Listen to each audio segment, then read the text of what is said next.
Alors, bienvenue à tous sur le Brap Show, épisode 18 avec Mr. Brap et MGT Design. Donc, certains d'entre vous le savent, on en a parlé un tout petit peu avant en live, mais il y a le concours The Brap Show MGT Design sur Instagram. Donc, n'hésitez pas à aller voir sur la page Instagram les modalités. Il y a une déco de 100% perso réalisée par MGT Design à gagner. Et le gagnant sera tiré au sort le 25 novembre. Une déco de 100% perso gratuite. C'est fabuleux. On parlait un petit peu des tarifs auparavant. Ça peut monter jusqu'à 280 € la déco si on prend des options et tout. Donc, n'hésitez pas à aller vous abonner aux différents comptes, à commenter. Et Clément, merci d'être avec nous. On va parler évidemment World Supercross. On a eu le premier round, le premier Grand Prix du championnat du monde de Supercross 2024 ce week-end à Vancouver. C'est la troisième année que le championnat du monde de Supercross est indépendant. Avant, on le sait, ça faisait partie, c'était le championnat américain de Supercross, c'était le championnat du monde également. T'as aimé les courses? Ouais, c'était pas mal. T'as regardé sur l'application DAZN, Ouais. Je sais pas trop comment ça se dit. Ceux qui DAZN. ont aussi la Ligue 1, DAZN. Je sais pas, c'est comme ça que je le dis. Ouais, c'est pas mal, ça sonne bien. DAZN, sur l'application DAZN. Donc, pour ceux qui nous regardent, si vous voulez voir les prochains Grands Prix et même celui-ci en replay, sur l'application DAZN, l'application est gratuite. Après, vous pouvez payer des abonnements pour différents sports, mais le championnat du monde de Supercross est gratuit également. Donc, n'hésitez pas. Et sinon, je crois que c'est aussi retransmis en télé, à la télé, sur l'équipe. Mais alors là, je sais pas si c'est en direct, si c'est en léger différé, parce que par exemple, pour Vancouver, c'était au 3h du matin pour nous, vu qu'on changeait d'heure. Donc, c'était pas forcément évident je sais qu'il y en a parmi vous qui sont encore plus passionnés que moi et qui se lèvent à 3h du mat pour regarder les courses. Moi, j'ai préféré miser sur le replay le lendemain. En replay, on n'a pas eu par contre la Super Pole. Non, Ouais. ça commençait directement. On les a ratés, donc c'est dommage, on n'a pas vu les tours de chacun. Qu'est-ce que tu as pensé de la piste? Allez. Et bah tu vois, pour une fois, je me suis concentré un peu dessus parce que je sais qu'à chaque fois que tu me poses la question, et c'est vrai que d'habitude j'apprécie juste les courses, enfin voilà, comment ça roule, etc., les pilotes, ce qu'ils font. Mais pas tellement la piste, je me pose pas trop la question. La piste, elle est telle quelle, et j'avoue que je mets rarement la faute sur la piste, le fait qu'on ait des courses plus ou moins bien. Même si en réalité c'est un peu un facteur, hein. Les pilotes ils le disent quand c'est monotrajectoire, qu'ils n'arrivent pas à doubler, etc. Donc la piste au niveau du tracé, je l'ai trouvé sympa, assez simple je pense pour les gros bras comme un Rogzen, Tomac. Là, je parle pas au niveau des conditions parce que les conditions sont venues rendre la piste beaucoup plus difficile que ce qu'elle en était de base, mais je pense à des whoops relativement plats, des enchaînements pas super compliqués, pas des bosses très grosses. Mais effectivement c'était très mou et ça s'est vite détérioré, et ce qui a rendu la piste très technique au fil de la soirée, mais sinon oui, je pense que c'était sympa. Je pense qu'ils ont fait exprès justement de faire un truc pas trop complexe non plus, parce qu'on sait que là pour l'instant le championnat du monde encore de Supercross, ça ouvre la porte à des pilotes de second couteau quoi. Donc notamment nos pilotes de championnat de France SX Tour qui sont en nombre là-bas. Donc, ouais, non, la piste elle était sympa, et puis elle a permis d'avoir un peu d'action. Après, je pense que c'est les pilotes aussi qu'on retrouve, surtout qui nous permettent d'avoir de l'action. Là, je pense à notre Freezy national. International. Ouais. Freezy mondial. Ouais, je reviens sur ce que tu as dit, des whoops assez plats, t'as dit, il me semble. Assez bas, en tout cas. Alors ça, je pense que c'est parce que une des bonnes choses qu'ils ont fait au cours de cette soirée, c'est qu'ils ont entretenu les whoops, ils ont relissé à chaque fois, et malheureusement, quand tu refais les whoops, ça les abaisse. Mais parce que j'ai entendu des interviews où ils disaient que surtout la veille au press day, les whoops étaient quand même vraiment gros apparemment. Ah ouais. Donc, et c'est vrai que même nous, en regardant les courses, on voit qu'entre la première manche SX2 et la super finale, ils sont quand même pas aussi profonds, quoi. Mais on peut directement un petit peu en parler, parce que les whoops, ça a quand même été un gros sujet de discussion cette année en SXUS. D'ailleurs, je crois que je l'avais dit sur le podcast dans un des épisodes précédents, que j'avais entendu dire qu'il passait à 10 l'année prochaine. Maintenant, j'ai entendu dire qu'en fait, non, il resterait à 9. Donc ces 9 whoops, ça a quand même été un sujet de conversation. En Supercross US, ils les refont après les essais, et puis c'est fini, quoi. Ils les font pas rouler, ils laissent pas les pilotes rouler justement sur les whoops au press day pour les préserver, parce que quand tu les refais à chaque fois, ça les abaisse. Donc ils refont les whoops après les essais, et ensuite ils y touchent plus de la soirée. Alors, est-ce que au final, là qu'ils ont retouché les whoops un peu tout au long de la soirée, ça t'a dérangé de voir des whoops qui devenaient de plus en plus faciles, de moins en moins dangereux et peut-être un petit peu de moins en moins techniques à la fin? Parce que c'est vrai que bon, on a vu, et j'espère que vous l'avez vu aussi, la vidéo de Thomas qui prend tous les whoops en roue arrière. Il a fait ça, il a dit pendant 4-5 tours. Mais on a vu même d'autres pilotes qui parfois rataient une whoops avec la roue avant. Et là, au final, c'était pas par l'avant tout de suite et clavicule cassée ou tous ces trucs-là, quoi. Qu'est-ce que tu en as pensé d'avoir des whoops qui se simplifiaient, entre guillemets, au fil de la soirée? Ouais, je pense que ça n'a pas été spécialement dérangeant. Et puis, ça réduit un peu aussi justement l'écart de niveau, quoi. C'est que Thomas Croxen, ils font moins la différence, même si on voit quand même sur des petits groupes, parce que ça va quand même un peu plus vite que le reste des pilotes. Je pense qu'ils font moins la différence, ça crée un moins gros gap de niveau entre eux et les autres. Et ce qui est plus sympa à voir, quoi, d'avoir un groupe homogène à rouler sur une piste plutôt que un qui est super devant. Enfin, c'est comme quand on accueillait Stewart à Paris, tu vois, enfin Bercy du coup c'était. Il était tout seul, donc tu y allais, tu disais c'est cool de le voir, mais en vrai y a pas d'enjeu, c'est que le mec il sortait bien en plus, donc il partait devant, et puis voilà, c'était un peu ce qu'on retrouvait avec Jet en motocross. Il a perdu une super pole face à Brighton quand même, ouais, James. mais bon, voilà, je trouve que c'est plus sympa quand t'as un groupe homogène et que tout le monde un peu se tire la bourre, de voir un freeze aussi qui peut tenir quelques tours. Et qui se fait pas déposer dans les whoops comme ça, bah, c'est plus sympa parce que quand Freeze il est devant, moi c'est les minutes que j'ai le plus apprécié quand je l'ai vu premier. Ça te stresse pas un peu quand il est devant quand même? Moi j'ai peur pour les autres. Ouais. J'avoue que le Roxanne il s'est fait serrer dans un enchaînement, Ouais. j'ai eu peur pour lui. Et alors surtout quand t'as Freeze, t'as Roxanne qui essaie de le doubler et qui a chaud pour sa vie, et t'as Thomas qui est derrière qui essaie de doubler les deux et qui va finir par avoir chaud pour sa vie aussi. J'avoue que j'ai toujours peur qu'une catastrophe arrive. Ouais. Après, moi, je pense que tu vois, maintenant les pilotes, ils le savent. Enfin, on l'a Ouais. tellement vu switcher et tout qu'ils en sont conscients et ils prennent leurs précautions. Même si, voilà, tu vois, ça a été un peu chaud à un moment donné là, dans l'enchaînement. Savachi a bien pris ses précautions aussi. Voilà. Et il commence à lui rendre aussi la monnaie de sa pièce. Donc, ouais, non, c'est vrai que c'est pas bien de serrer en l'air. Ce qu'il fait, c'est dangereux et c'est aussi dangereux pour lui, hein, parce que quand il y a collision en l'air, on se rappelle de Faulkner et Jet Lawrence. Alors c'était pas fait exprès ni pour l'un ni pour l'autre, hein, de cross jump. Jet qui avait vachement sauté sur lui, il s'était accroché en l'air, ils étaient tombés, clavicule pour Faulkner. Et Jet, encore, heureusement, il s'en est bien sorti avec juste une clavicule. Ouais, Moins bien que Jet évidemment, mais ça aurait pu être pire. A été assez violent en plus, mais ouais, en l'air c'est sûr que c'est dangereux et que tu peux rien faire. Donc ça c'est pas bien. Après quand les roues sont au sol c'est différent, hein. Dans les virages s'arrêter, bloquer, aller mettre des coups et tout.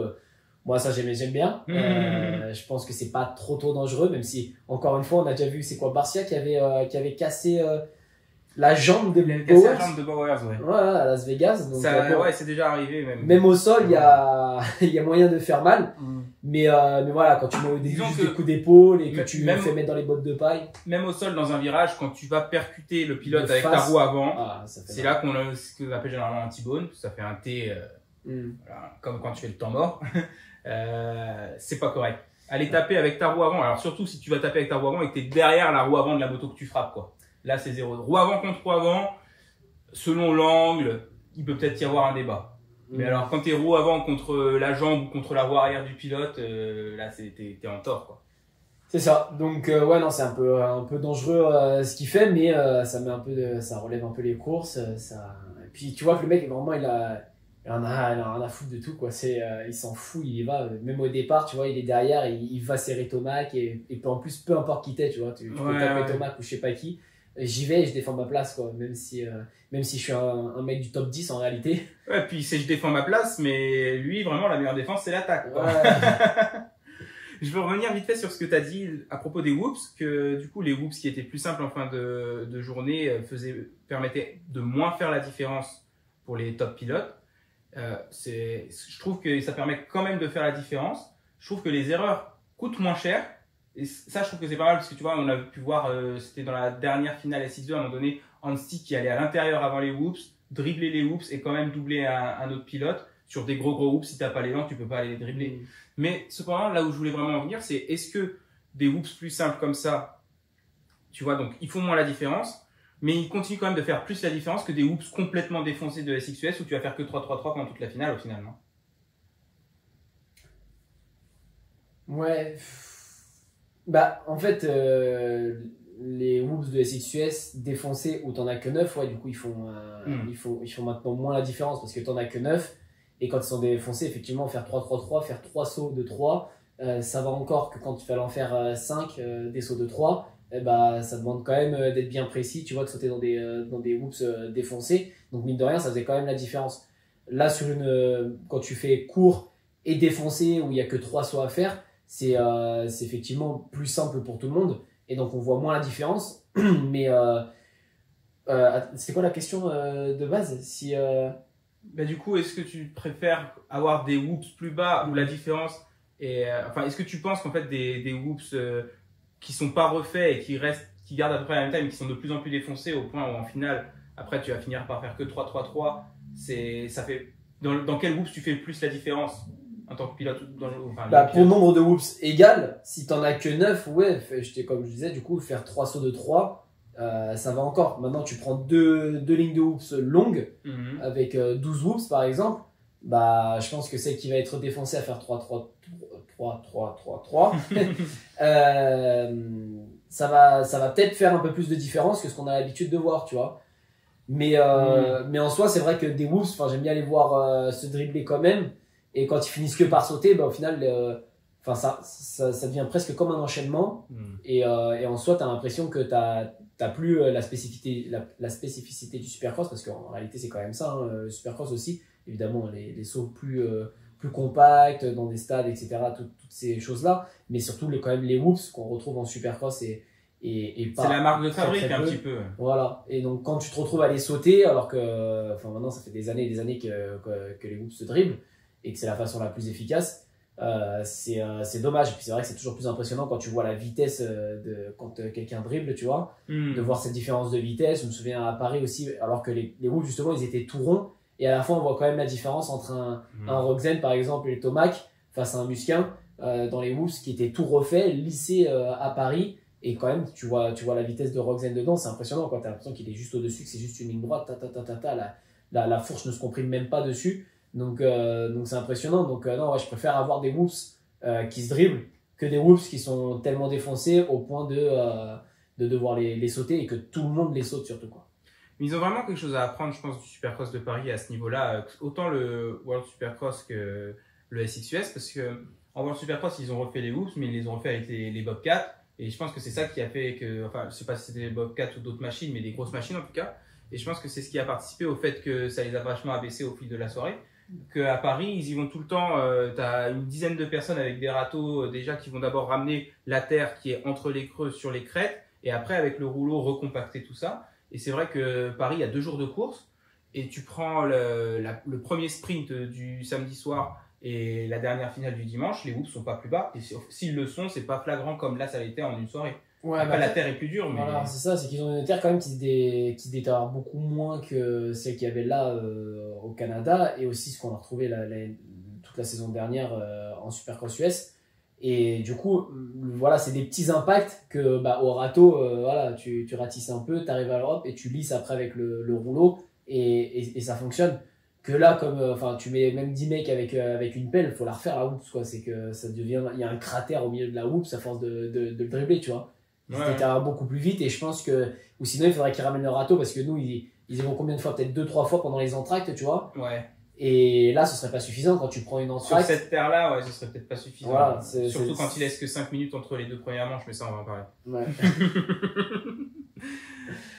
À quand le prochain live MGT Design? Cet après-midi les gars, enfin ce soir pour les décos. J'ai dit qu'on allait en parler. Alors ouais, la piste, moi, je trouvais qu'elle était bien. Donc le stade, il est assez grand, donc faut savoir, ils avaient de la place pour faire des trucs. Après, le tracé était très classique, j'ai trouvé, mais ça faisait le travail. Puis ouais, les conditions ont fait qu'au final, c'était pas simple du tout. Du coup, il y a eu des différences un peu de partout. Bon, les cailloux ont quand même posé un peu problème au pilote a priori. Genre Roxane dit qu'il est tombé dans la deuxième manche à cause d'un caillou. Il est parti en travers sur un saut à cause de ça.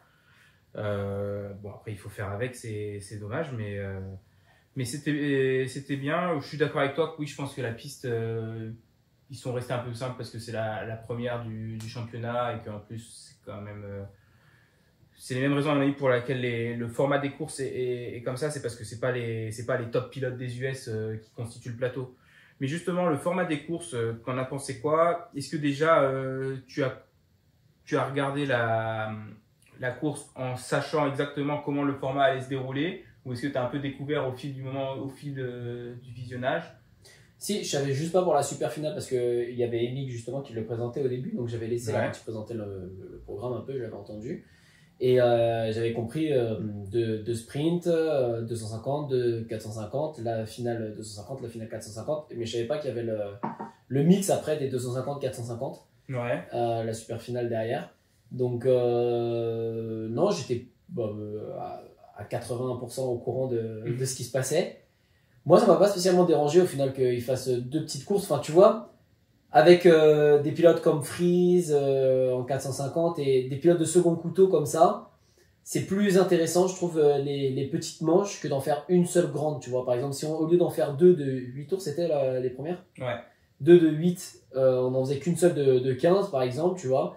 Moi, ça me dérangerait plus parce que après, t'espères juste en fait une glissade d'un pilote, une chute d'un autre, ou alors ouais, de voir qu'à la 15e place, il y en a qui se tapent pour grappiller un point.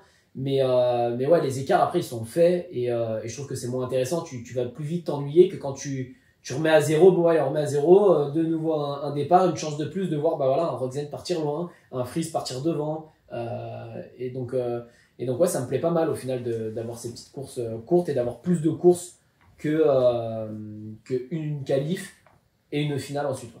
Alors moi j'ai un problème avec le format des courses du World Supercross. Mais c'est pas la durée des courses qui me dérange tant que ça. Je suis d'accord avec toi que les courses de 8 tours, elles étaient bien. J'ai plusieurs problèmes par contre.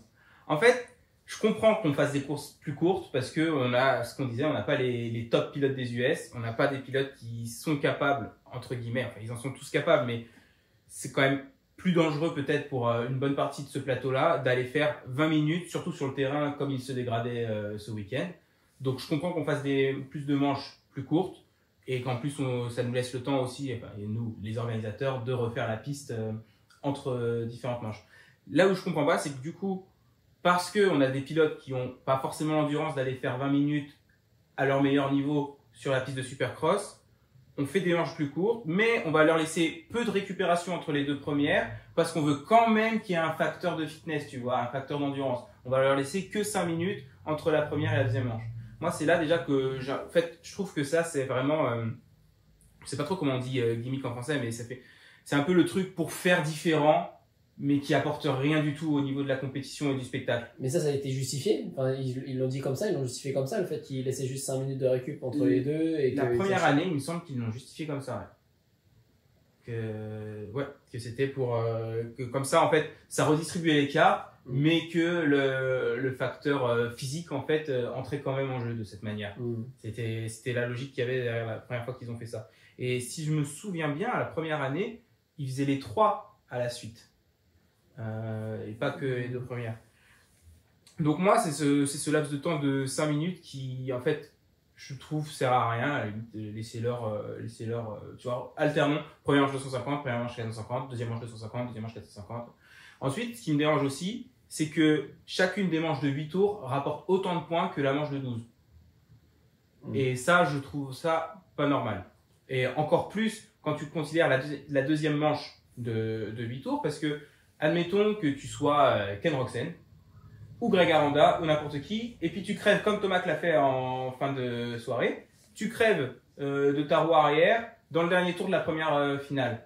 Bon bah là, encore, ils ont des mécaniciens pro et tout, en 5 minutes en vrai ils changent la roue normalement. Mais ou si c'est un autre problème, et tu vois, Thomas il a fait un changement de moteur entre les essais et les essais qualificatifs. Imagine, il faut changer un moteur. Bah là, en 5 minutes, ta deuxième manche, elle est foutue et tu perds 25 points d'office parce que tu n'avais que 5 minutes de récupération entre les deux. Alors que la prochaine manche, où tu as 1 heure avant, rapporte aussi autant de points. Tu vois, c'est pas équilibré. Ils n'ont pas le droit d'avoir d'utiliser la deuxième moto aussi entre la première et la deuxième manche. En 5 minutes, je suis pas sûr parce qu'à mon avis, ils doivent en enregistrer qu'une en pré-parc. Je sais qu'en LXGP, c'est comme ça. À partir du moment où tu en fais rentrer une en prépa, la deuxième, elle peut pas être utilisée, quoi. Ouais, tu vois, je me dis justement pour enlever ce facteur-là, effectivement, parce que ce problème mécanique, c'est embêtant. Si tu abandonnes la première, effectivement, pas le temps d'agir dessus. Donc, ouais, faudrait voir s'ils autorisent, parce que là, à partir du moment où ils autoriseraient la deuxième moto, bon, bah, t'as cassé la première, tu sais que t'as le droit à ta deuxième. Et là, tous les teams qui y vont, ils ont tous de motos pour le coup. Ouais. Tous les teams qui sont sélectionnés là, pour le World SX. Donc, ouais, non, moi, À mon non, moi, avis, je trouve ils ça. réfléchiront quand ça arrivera. Moi, non, je trouve ça pas mal. Justement, ce fait de redistribuer les cartes, moi, j'aime bien parce que. Mais ça, voilà, tu remets à zéro. Parce que quand tu vois un Roxen ou un Tomac partir devant, bon, bah, ok, c'est fait. Mais tu trouves qu'il y a intérêt d'avoir que 5 minutes entre les deux manches? Et ben, comme il le justifie, d'avoir le fitness qui rentre en jeu, je trouve ça intéressant aussi parce qu'effectivement, ça fait partie du sport. Et donc, du coup, juste gagner des sprints, enfin, c'est bien que, au final, tu vois, tu donnes la possibilité à tout le monde. Celui qui a un point fort sur le fitness, qui est bien entraîné, qui est réputé pour tenir les fins de manche, être un monstre en fin de manche, etc. Tu vois, et ben on enchaîne deux manches, donc on sait que la deuxième, peut-être ça va tourner à son avantage. Un Roxen qui est fort dans les débuts de manche, et ben hop, il a la première pour tout donner, et la deuxième, bah ouais, ça joue quand même, tu vois. On donne pas l'avantage à un Je pense Roxen. que Roxen, du coup, il a 2 débuts de manche. Tu sais, il fait la pause, il repart. À mon avis, Bah, la après, là, deuxième, c'est il psychologique reprend parce que c'est vrai que quand t'as que 5 minutes de récupération et que tu restes sur la moto, enfin, ils enlèvent peut-être le casque histoire de respirer un coup, et encore, je suis même pas sûr. En soi, t'es encore, enfin, tu reprends un peu ton souffle, mais tu régénères pas tout ce dont tu as besoin pour refaire un départ. Donc après, Ouais. c'est aussi très psychologique, je pense, le début de manche, les premiers tours, de penser à rien et juste d'attaquer, etc. Et c'est peut-être au fur et à mesure que quand il arrive à la mi-manche, qu'il est installé dans sa position, que je sais pas, il commence à penser et que ça devient plus compliqué de se donner, ou avec les conditions de piste aussi, etc. Mais non, moi, le fait de redistribuer les cartes, j'aime plutôt bien, et de le justifier comme ça au niveau du physique. Bah, c'est vrai que enfin, les gars, physiquement, ils s'entraînent aussi toute la semaine, presque autant en dehors de la moto que sur la moto, tu vois. Donc c'est bien mais à la fois, t'en as déjà une qui est plus longue aussi derrière. Bah, c'est ça. Donc à partir du moment où t'as quand même une manche qui te dit, bon, t'es obligé quand même d'aller à la salle la semaine, que tu peux pas venir faire 3 tours parce que t'es fort techniquement, tu vois, ou comme un Aranda qui doit sûrement rouler en apnée sur ses tours de Super Pole, où il sort des tours à chaque fois de fou furieux, où il met de l'angle de malade dans ses virages, etc. Il doit sûrement beaucoup s'accrocher quand même, et qu'on sait qu'il peut pas tenir ces tours-là sur toute une manche, prendre ces risques-là sur toute une manche. Bah voilà, on lui donne pas trop d'avantages à dire en gros on fait que des super pôles. on fait qu'un ou deux tours ou alors c'est pareil, pour celui qui prend un bon départ, dans ce cas-là, bah, c'est gagné à chaque fois, tu vois. C'est bien, je trouve qu'il y ait les deux, des manches plus courtes, peut-être pour donner l'avantage à ceux qui partent bien mais qui sont moins bons derrière, tu vois. Là je pense à un Freeze qui peut rester du coup au championnat, et que ça puisse rester serré un peu tout le long, tu vois, lui donner des chances et que ça puisse rester serré tout le long, mais à la fois c'est pas tout pour lui non plus, c'est pas juste tu pars enfin on te fait 3 manches qui durent 3 tours, et du coup celui qui a fait le shot t'es à peu près sûr, si tu tombes pas, de finir 1, 2 ou 3 quoi. Mais après ouais, le fait que il pourrait l'alterner, je pense, avec une 250, une 450, une 250, une 450 systématiquement, et que même le facteur fitness, il va rentrer en bah jeu oui, aussi, voilà, en fait, même si tu laisses lui, plus de récupération. si tu laisses 8 tours juste d'une manche 450 et qu'après les 250 doivent enchaîner, tu sais très bien qu'ils vont aller au pit, mais c'est juste pour boire un coup, ils se changent même pas, je pense, et après hop, on met le casque, on parle de 2-3 trucs et on y retourne. Donc le point fitness, effectivement, il rentre aussi en compte si tu fais l'alternance entre les deux. Puis tu vois, moi je vais me prendre en exemple, et je suis loin d'être un athlète de haut niveau, je suis même pas un athlète de bas niveau, je suis un pilote du dimanche matin. Mais quand je vais au terrain, je fais ma première session, c'est mon échauffement généralement, après j'en fais une deuxième, une troisième. Quand je vais pour ma quatrième, généralement c'est ma dernière. Parce qu'à la fin de la quatrième, déjà je suis HS. Mais après la quatrième, que j'attende 10 minutes ou 2 heures pour aller en faire une cinquième, la cinquième, dès le premier tour, je suis HS, j'ai vidé, tu vois, j'ai pu, je le sais. Donc je vois pas l'intérêt vraiment de garder juste 5 minutes de récup, enfin de leur imposer que 5 minutes de récup entre deux manches, en disant que le fitness va entrer en jeu. Enfin, bah c'est ça, c'est qu'en fait le but c'est qu'il régénère rien du tout. Quand les 5 minutes de récup, en fait c'est pas 5 minutes de récup, c'est juste 5 minutes le temps qu'on se remette en grille et qu'on puisse refaire partir un nouveau départ. Mais l'idée en fait c'est de faire 2 départs.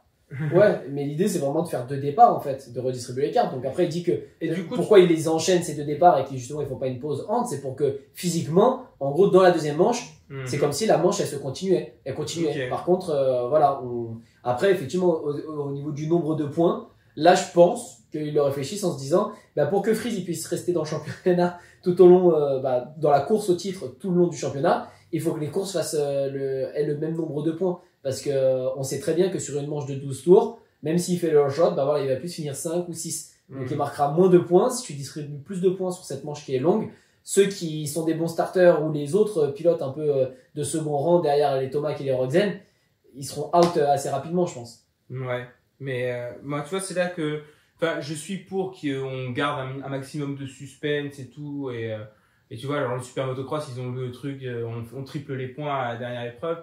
Mais bon, les 3 playoffs de Super Motocross, c'est plus du show que, genre, les courses, c'est du sport, mais le championnat en lui-même, les 3 playoffs de fin, c'est quand même beaucoup pour le spectacle.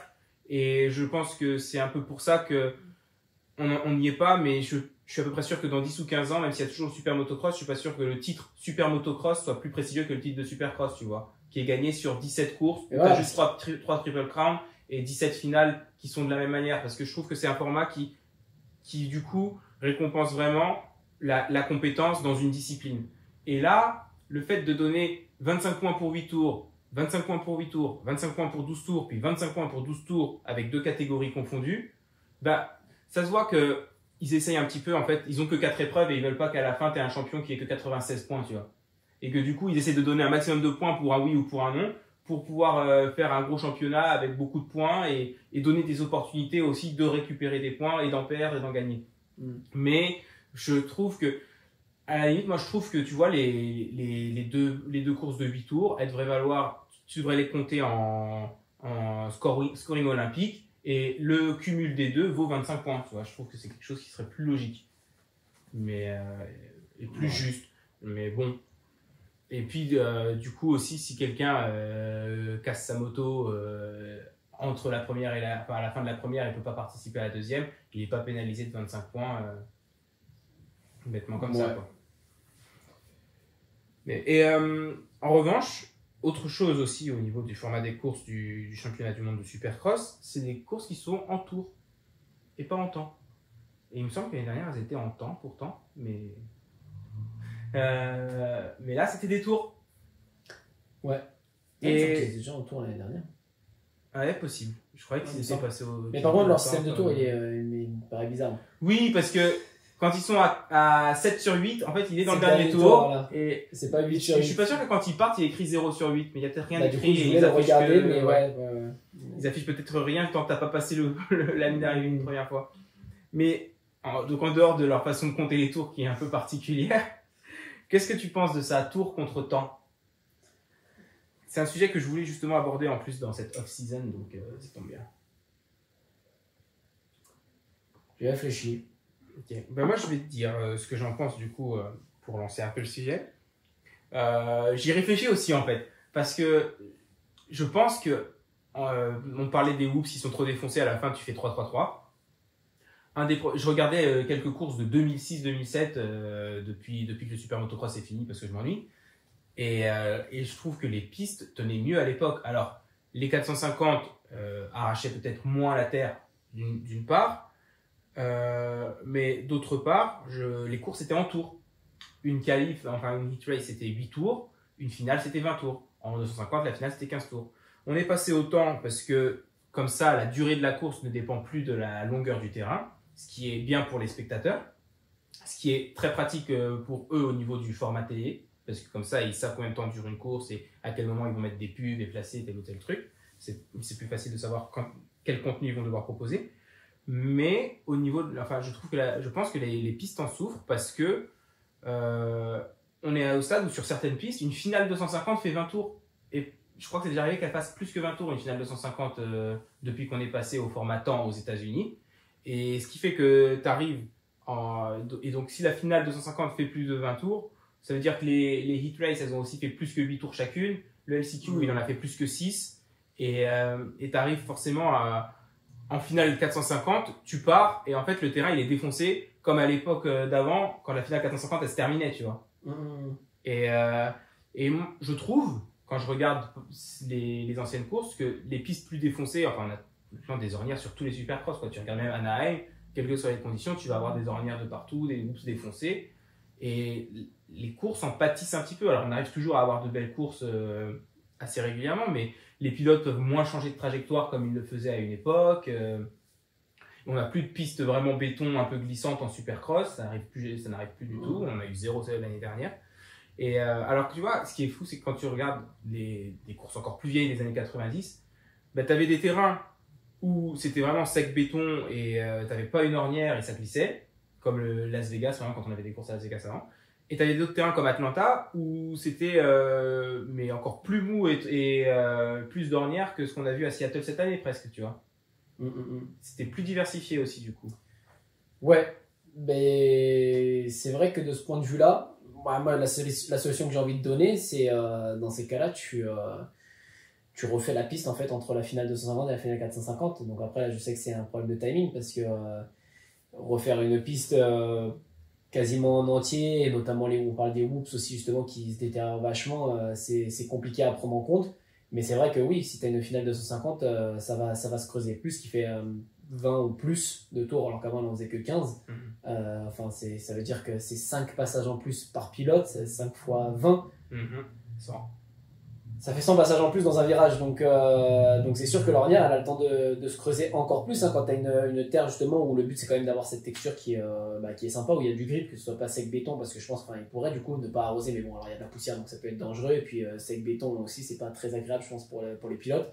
Moi en tant que pilote du dimanche matin ça me plaît pas trop, faut que ce soit griffé, arrosé, petit champ de patates aux petits oignons, sinon ça me plaît pas. Donc ouais non je suis assez d'accord d'un point de vue de la piste.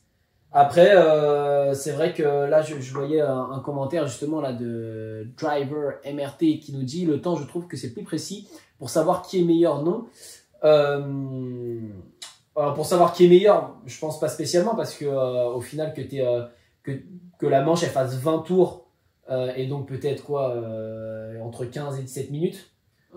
C'est arrivé que ça fasse moins de 15 minutes du coup une finale de 20 tours. C'était ça, ouais. C'est là que c'est devenu un problème. C'est aussi ça. Donc on le dit et je l'ai dit juste avant, les motos sont quand même plus puissantes maintenant. Ils font le tour plus rapidement. Ils font des quads.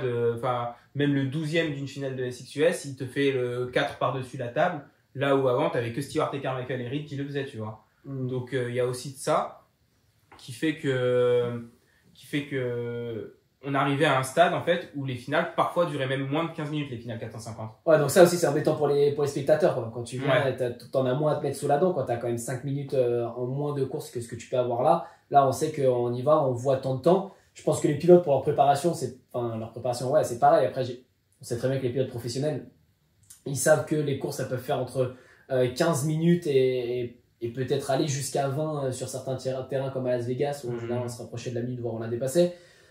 Ils font leur préparation en fonction pour pouvoir faire plus de 20 minutes quoi qu'il en soit. À Daytona par contre ça durait 25-30 minutes. Voilà. Mais sinon là maintenant ils savent que c'est 20 minutes et c'est 20 minutes quoi. C'est pas 20, 22 voilà, à peu près 22 minutes. Ça, le temps en fait ça va te permettre de voir qui est le mieux préparé sur 20 minutes. Mais après est-ce que ça te permet mieux de voir qui est le plus fort sur une moto?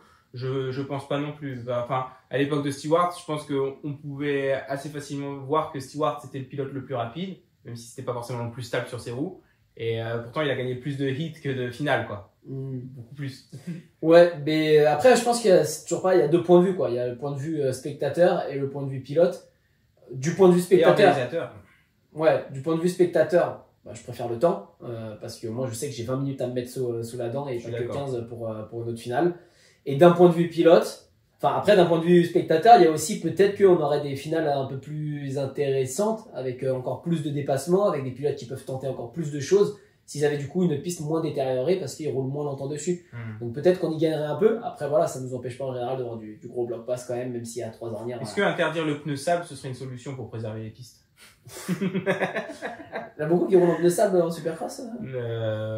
Beaucoup non. J'ai pas regardé le pneu de Tomac ce week-end, mais vu comme c'était mou, il a dû le mettre. Il le met partout. Oui, parce que comme ça, il connaît la hauteur de son arrière, il préfère. Qu'est-ce que ça dit? Hello du MC, la Capelle Marival, stylé. Bah ouais, salut. bonjour à vous. Je vais avoir besoin de vous pour une belle selle perso pour aller avec ma belle déco. Voilà, qui a compris que effectivement MGT c'est pas que des décos, c'est aussi des housses de selle, des housses de guidon, des gourdes perso, des plaques miniatures, plein de goodies comme ça. Oui, c'est vrai. Voilà, en Supercross, c'est tellement technique que le temps ne veut pas tout dire. Oui, effectivement, le temps ne veut pas tout dire. Après, voilà. Et du coup, du point de vue pilote, pour le coup, 20 minutes, sachant qu'il y a déjà les pilotes qui ont roulé 15 minutes avant ça, les pilotes 250 juste avant, donc qui ont détérioré encore plus la piste que ce qu'ils ne l'auraient fait quand ils avaient que 15 tours. Euh, Bah, c'est peut-être un peu plus embêtant parce que forcément, je pense que même s'il y en a qui s'en sortent mieux que d'autres dans une piste pleine d'ornières, là je me souviens, je sais plus quelle piste c'est, où t'as un plan, c'était que des enchaînements, c'était des boss classiques, tu vois, toutes les mêmes comme ça. Ah, c'était Seattle, ça. Voilà, non, pas McLaren. Kitchen. Non, l'autre de chez Star Racing, Smith, hein, qui Oui. qui s'est mangé 8 fois dedans, je crois. Enfin bref, voilà, cet enchaînement-là, plein d'ornières comme ça, je pense que même un jet qui est très à l'aise, très stable, très debout et techniquement peut-être celui qui s'en sort le mieux en dépensant moins d'énergie, je pense que lui préférerait quand même que ce soit plat, qu'il puisse choisir, peut-être se crever un peu, changer de droite à gauche que de devoir rester dans un rail sans arrêt. Il a d'ailleurs pas gagné cette finale. Bon, voilà. Bon, je pense pas que ceci explique cela, mais non, mais c'est pour montrer que bon, en plus, enfin même le pilote le plus technique, tu vois. Ouais. Mais ouais, donc je pense que n'importe quel pilote, et y compris moi en tant que pilote du dimanche matin, je préférerais une piste avec beaucoup moins d'ornières, avec du grip, mais pas avec ces ornières-là, et que tu puisses justement sauter de droite à gauche, amortir, voilà. Recouper. Ouais. Mais d'ailleurs, je me rappelle d'une conférence de presse, du coup ça devait être 2017, où Dungey avait dit qu'à la fin des finales, les pistes étaient complètement défoncées et qu'il fallait retourner au tour, quoi.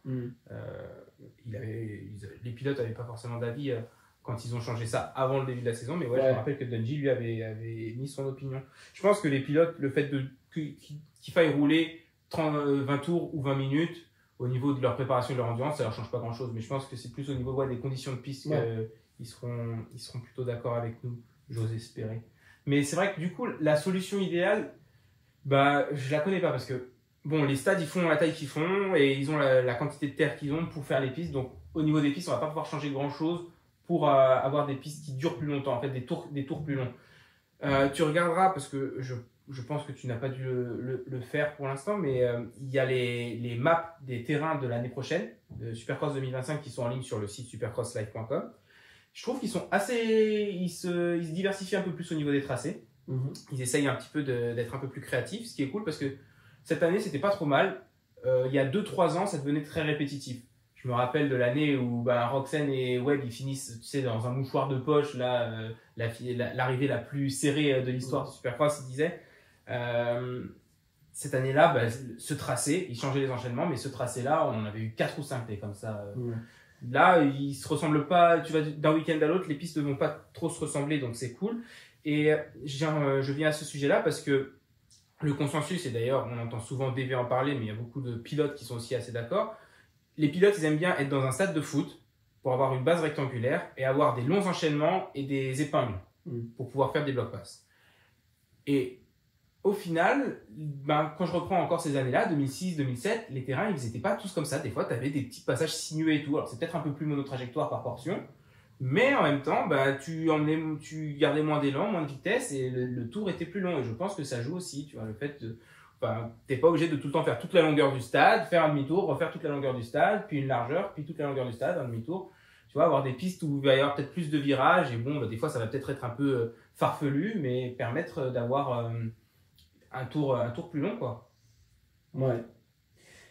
Bah, moi, pour revenir sur ce que tu disais, c'est vrai que je crois qu'il pourrait faire 3-4 fois la course sur le même terrain. Ça me dérangerait pas tant que ça. Tu vois, je suis moins pointilleux. J'aime bien avoir de la variété exigeant quand même. Sur la piste. Tu vois, je regarde même rarement la map avant pour voir ce qui va donner le terrain. Ouais. C'est vrai que j'accorde pas énormément d'importance à ça. Et pourtant, on aimait faire les terrains sur la plage. Et ce qui m'intéresse... Ouais, mais les créer, oui, après voir ce qu'ils ont fait, ils l'ont fait, ils me demandent pas mon avis, tu vois, donc non, ça m'est un peu égal. Moi, ce qui me plaît, ouais, c'est d'avoir, je reviens à ce que je disais avec le format du World Supercross, c'est que j'aime quand il y a du départ, en fait, qu'il y a qu'il y ait des courses et de la bataille, surtout, beaucoup de bataille, tu vois, donc je regarde rarement comment est la piste. Après, ouais, il y a des enchaînements quand même que j'aime bien, qui me plaisent plus que d'autres et que j'aime bien revoir. Mais en soi, ouais, il pourrait faire sur la même piste plusieurs week-ends de suite peut-être, tu vois, ça me dérangerait pas tant que ça, quoi. C'est pas le point sur lequel je dirais, c'est nul, ça me saoule. Enfin, moi, c'est vraiment avoir plus de départ et que tout le monde soit. Donc, je réfléchirais à des pistes comme ça, tu vois, pour que tout le monde soit dans un mouchoir de poche, en fait, justement, que ce soit vraiment serré et que ça puisse donner la chance Mais à. après, il faut quand même qu'il y ait des possibilités de dépassement. C'est ça l'histoire. Voilà, et que c'est vrai que du coup, je pense aux pilotes qui disaient qu'ils aiment bien avoir des virages serrés, et c'est vrai que l'épingle, pour garder de la vitesse sur un tour chrono, bah, tu vas le longer, tu vas ouvrir ton virage, tu vas le longer pour prendre de la vitesse et pouvoir sortir l'enchaînement derrière, etc. Que en course, et ben, tu as déjà au moins 3 possibilités. Je le longe, je rentre à l'intérieur, je ressors à l'extérieur, je rentre à l'extérieur, je ressors à l'intérieur. C'est les trois plus grosses. Après, tu peux rentrer au milieu, sortir à l'extérieur, sortir au milieu. Enfin, tu peux serrer l'intérieur. Tu peux faire énormément de choses dans un virage à 180 degrés que tu peux beaucoup moins faire sur un virage ouvert, ne serait-ce qu'à 45 degrés, tu vois. À 45 degrés, ben, tu sais que tu dois ouvrir à l'extérieur et t'atterris à l'extérieur et tu le prends à la corde, quoi. Tu vois, le virage, c'est la trajectoire. Et ce qui te fera en changer, c'est peut-être justement la piste qui se détériore un petit peu, l'ornière qui est devenue trop creusée ou l'appel qui à cet endroit-là ne fonctionne plus. C'est ce qui va te faire en changer. L'épingle, non. Donc je comprends qu'ils préfèrent avoir des épingles et je pense qu'effectivement, c'est plus intéressant aussi pour le spectacle d'avoir des épingles que dans un virage à 45. Bon, bah, tu peux te positionner à l'intérieur. Mais voilà, c'est aussi dur dans un enchaînement 90. Ouais, 90. Et 45 pareil en réalité, ouais. mais 90 pareil, c'est vrai qu'on retrouve beaucoup plus de virages à 90. Donc ouais, moi je rejoins un peu ça. C'est vrai qu'un terrain classique avec des bonnes épingles. Est-ce que tu trouves que tu as besoin d'avoir un long enchaînement avant chaque épingle? Non, long, pas spécialement. Après, je pense que ouais, ce serait juste Enfin, c'est ce qui permet aussi de faire un peu plus la différence, je pense, tu vois, c'est que... c'est eux, leur logique, en fait, c'est de... Mais d'ailleurs, j'aime bien parce que Jason Wagen, qui fait les commentaires maintenant du Supercross et du motocross, disait qu'il en parlait une fois avec Stewart, parce que Stewart avait un peu critiqué une piste, je crois que c'était à Philadelphie ou quoi, parce que justement, il faisait un enchaînement, mais le stade est un peu courbé, du coup, l'enchaînement tournait un peu, et il disait pourquoi ils font ça, et à Glendale aussi, il l'avait fait. Il disait pourquoi ils font ça quand l'enchaînement il tourne un peu, ça devient monotrajectoire, c'est pas terrible, c'est pas une bonne idée quoi. Et donc Wygant lui dit que les pilotes généralement ils préfèrent avoir des longs enchaînements pour avoir le temps de se mettre au niveau du pilote qui est devant pour ensuite faire le bloc pass dans l'épingle suivante. Mais James il a dit c'est marrant parce que quand est-ce qu'un dépassement comme ça s'est produit quoi. Donc, après c'est des opinions un peu de chacun, mais oui moi je pense que effectivement, pour faire des blocs pass et tout, alors il y a 2 solutions en fait. Enfin, il y a même peut-être plus que 2, mais moi j'en vois 2. C'est que déjà dans les quarts de tour, tu peux faire des extérieurs qui sont plus compétitifs en faisant un relevé mieux, qui va permettre d'aller le longer et de faire le saut directement plutôt que de devoir aller à l'intérieur et enrouler la première bosse. Ça, c'est une chose qui déjà donnera deux trajectoires possibles. Et la deuxième solution, je me suis... Ok, merci. Je crois qu'on va donner une solution. Après, et oui, enfin, t'as pas besoin d'avoir un super long enchaînement pour non, super long, entre 2 épingles, quoi. Mais j'imagine que des fois, tu pourrais sauter 2 fois, tu vois, c'est un peu, tu sautes 2 fois, épingle, 2 sauts, épingle, tu vois, je trouve ça, je pense, après, il peut y en avoir, tu vois, moi j'aime justement le terrain qui regroupe un peu tout, tu vois. Ouais, je dis pas que le terrain doit avoir que ça et que un long enchaînement, épingle, peut-être petite chicane, enfin, tu vois, moi j'aime bien, c'est vrai, quand je crée un terrain à l'époque où je le faisais sur les jeux vidéo et tout, j'aime bien avoir un peu tout, regrouper tout dans un seul terrain. Et, mais ouais, je sais pas, après, je pense qu'il faudrait rouler aussi, mais moi en tant que pilote, pour avoir roulé à lunettes, tu vois, mais je trouve ça plus satisfaisant, plus stylé aussi de faire un long enchaînement que quand tu fais double, jump on, jump off, par exemple, hop, terminé, et épingle. Mais après ça, je pense que c'est un peu plus mon point de vue de débutant où j'ai l'impression de me sentir un peu plus pro quand je fais un long enchaînement que quand je fais juste un double et un jump on, jump off et terminé, tu vois, parce que je me dis en fait, ouais, tout le monde le fait presque un peu, donc que quand tu fais le gros enchaînement, puis il faut rester. Mais ouais, t'enchaînes vraiment plein de sauts et je trouve ça stylé, et même à regarder du coup sur les pilotes pro, quand ils font plusieurs sauts comme ça, je trouve ça plus cool que juste un saut, boum, épingle, tu vois. Oui, je suis d'accord, mais on n'a pas forcément besoin de voir ça tous les week-ends. Non. Et sur les 17 week-ends de course. Bon, on va parler un petit peu des courses, parce qu'on a beaucoup parlé terrain, préparation. Mais donc, juste pour en revenir à cette histoire de temps versus tour, je pense que, en fait, peut-être qu'aux États-Unis, il faudrait réduire un petit peu. La- le vrai truc que moi j'aimerais voir, c'est qu'en fait, ils arrêtent avec la KTM Junior Cup et ces trucs-là qui leur prennent du temps et qui occupent la piste, parce que là, ils auraient le temps de refaire la piste, tu vois, s'il n'y avait pas tout ça. Mais ils veulent les futurs, parce que je pense que ça, c'est les teams qui doivent mettre la pression pour pouvoir mettre les amateurs sur des terrains de supercross pour pouvoir les préparer à Ça l'avenir. fait du remplissage aussi. KTM, ils doivent signer un gros chèque pour pouvoir faire rouler les minots pendant une manche dans le stade. Donc après, moi j'ai rien contre les gamins qui roulent, hein. Enfin, à leur âge, j'aurais adoré le faire aussi. Mais tu vois, pour le spectacle et avoir le temps de refaire la piste, ce serait plus pratique qu'elle soit libre entre les manches pour qu'elle puisse être faite par les organisateurs, plutôt que d'avoir tout le temps quelque chose qui se passe sur la piste que nous on ne voit pas forcément à la télé et qui fait qu'après tu arrives au début de la finale de 450, c'est déjà un champ de mine. Ouais, mais je pense que voilà, c'est pour ceux qui sont dans le stade et les occuper, en fait, les alimenter sans arrêt et pas venir ici pour avoir une qualif, deux qualifs, repêchage, enfin 4 qualifs, de repêchage, de finale. À Paris, on nous occupe, ils refont la piste, tu vois. Mais bon, c'est un show de pom-pom girl, c'est un mais freestyle. on fait la piste, on refait pas la piste. Ils grattent un peu au râteau avec 10 mecs sur les whoops, ils te les lissent et après ils te refont des appels dans les enchaînements ou quelques virages. Juste un virage ou deux par-ci par-là, ils te refont pas la piste entière alors, oui, mais tu vois, c'est pareil, Vancouver comme elle était, défoncée comme elle était, le temps où ils font le tour avec des pom-pom girls, ou non, il y a même plus de cette pom-pom girl ici de Paris. Je crois que l'année dernière ils en ont remis, mais je suis pas sûr. Ouais. Où ils passent pareil avec le pick-up pour t'envoyer des t-shirts et des trucs comme ça. Ce temps-là, il n'est pas suffisant aux US pour refaire la piste presque entièrement, parce qu'en réalité, Mais tu vois, à Paris, tu as 2 entrades. Tu refais les parties les plus défoncées à la première, ensuite ça va être d'autres parties que tu vas refaire à la deuxième, et tu arrives à la finale, tu as une piste praticable, tu vois. Ouais, ou alors refaire justement la KTM Junior Cup, là, leur faire prendre qu'une seule partie de la piste, pendant ce temps-là, tu refais l'autre. Et généralement, c'est ce qu'ils font, mais ils font pas tout le terrain, la KTM Junior Cup. Mais bon. Enfin, ouais. Mais sinon, après, la solution, peut-être réduire un peu les durées des courses. Après, moi, alors là, je vais peut-être me faire des ennemis, mais c'est un moment que je me dis, en fait, tu vois, il y a beaucoup de gens qui parlent de faire une catégorie 250, pas 254 temps, mettre les 252 temps avec les 254 temps. Parce qu'il y a beaucoup de gens qui pensent que les 254 temps sont devenus tellement performantes qu'en fait, elles rivaliseraient à peu près avec une 252 temps. Oui, c'est ce qui se passe en Europe, du coup. Enfin, le championnat d'Europe, ils sont mélangés. Ah oui, c'est vrai, l'Atlantique est trichée. Ouais, des 52 temps, ils roulent même en championnat de France élite. Mais en fait, moi, ce que je voudrais voir, pardon pour Star Wars, c'est que ça dégage les 450. On demande à tous nos constructeurs de faire des 125 4 temps, des 250, et la catégorie Rennes, ça va être des 254 temps, et la catégorie Light, ça va être des 125 4 temps maintenant, tu vois. Et parce que on n'a pas besoin que les motos soient si puissantes pour avoir un super show et pour savoir qui est le meilleur sur une moto. Enfin, 125 4 temps, je crois que ça équivaut quand même un peu à une 85. C'était en 2009 quand CRF a voulu en faire une, oui, mais maintenant. Un peu entre les deux, à la limite, une 204 temps.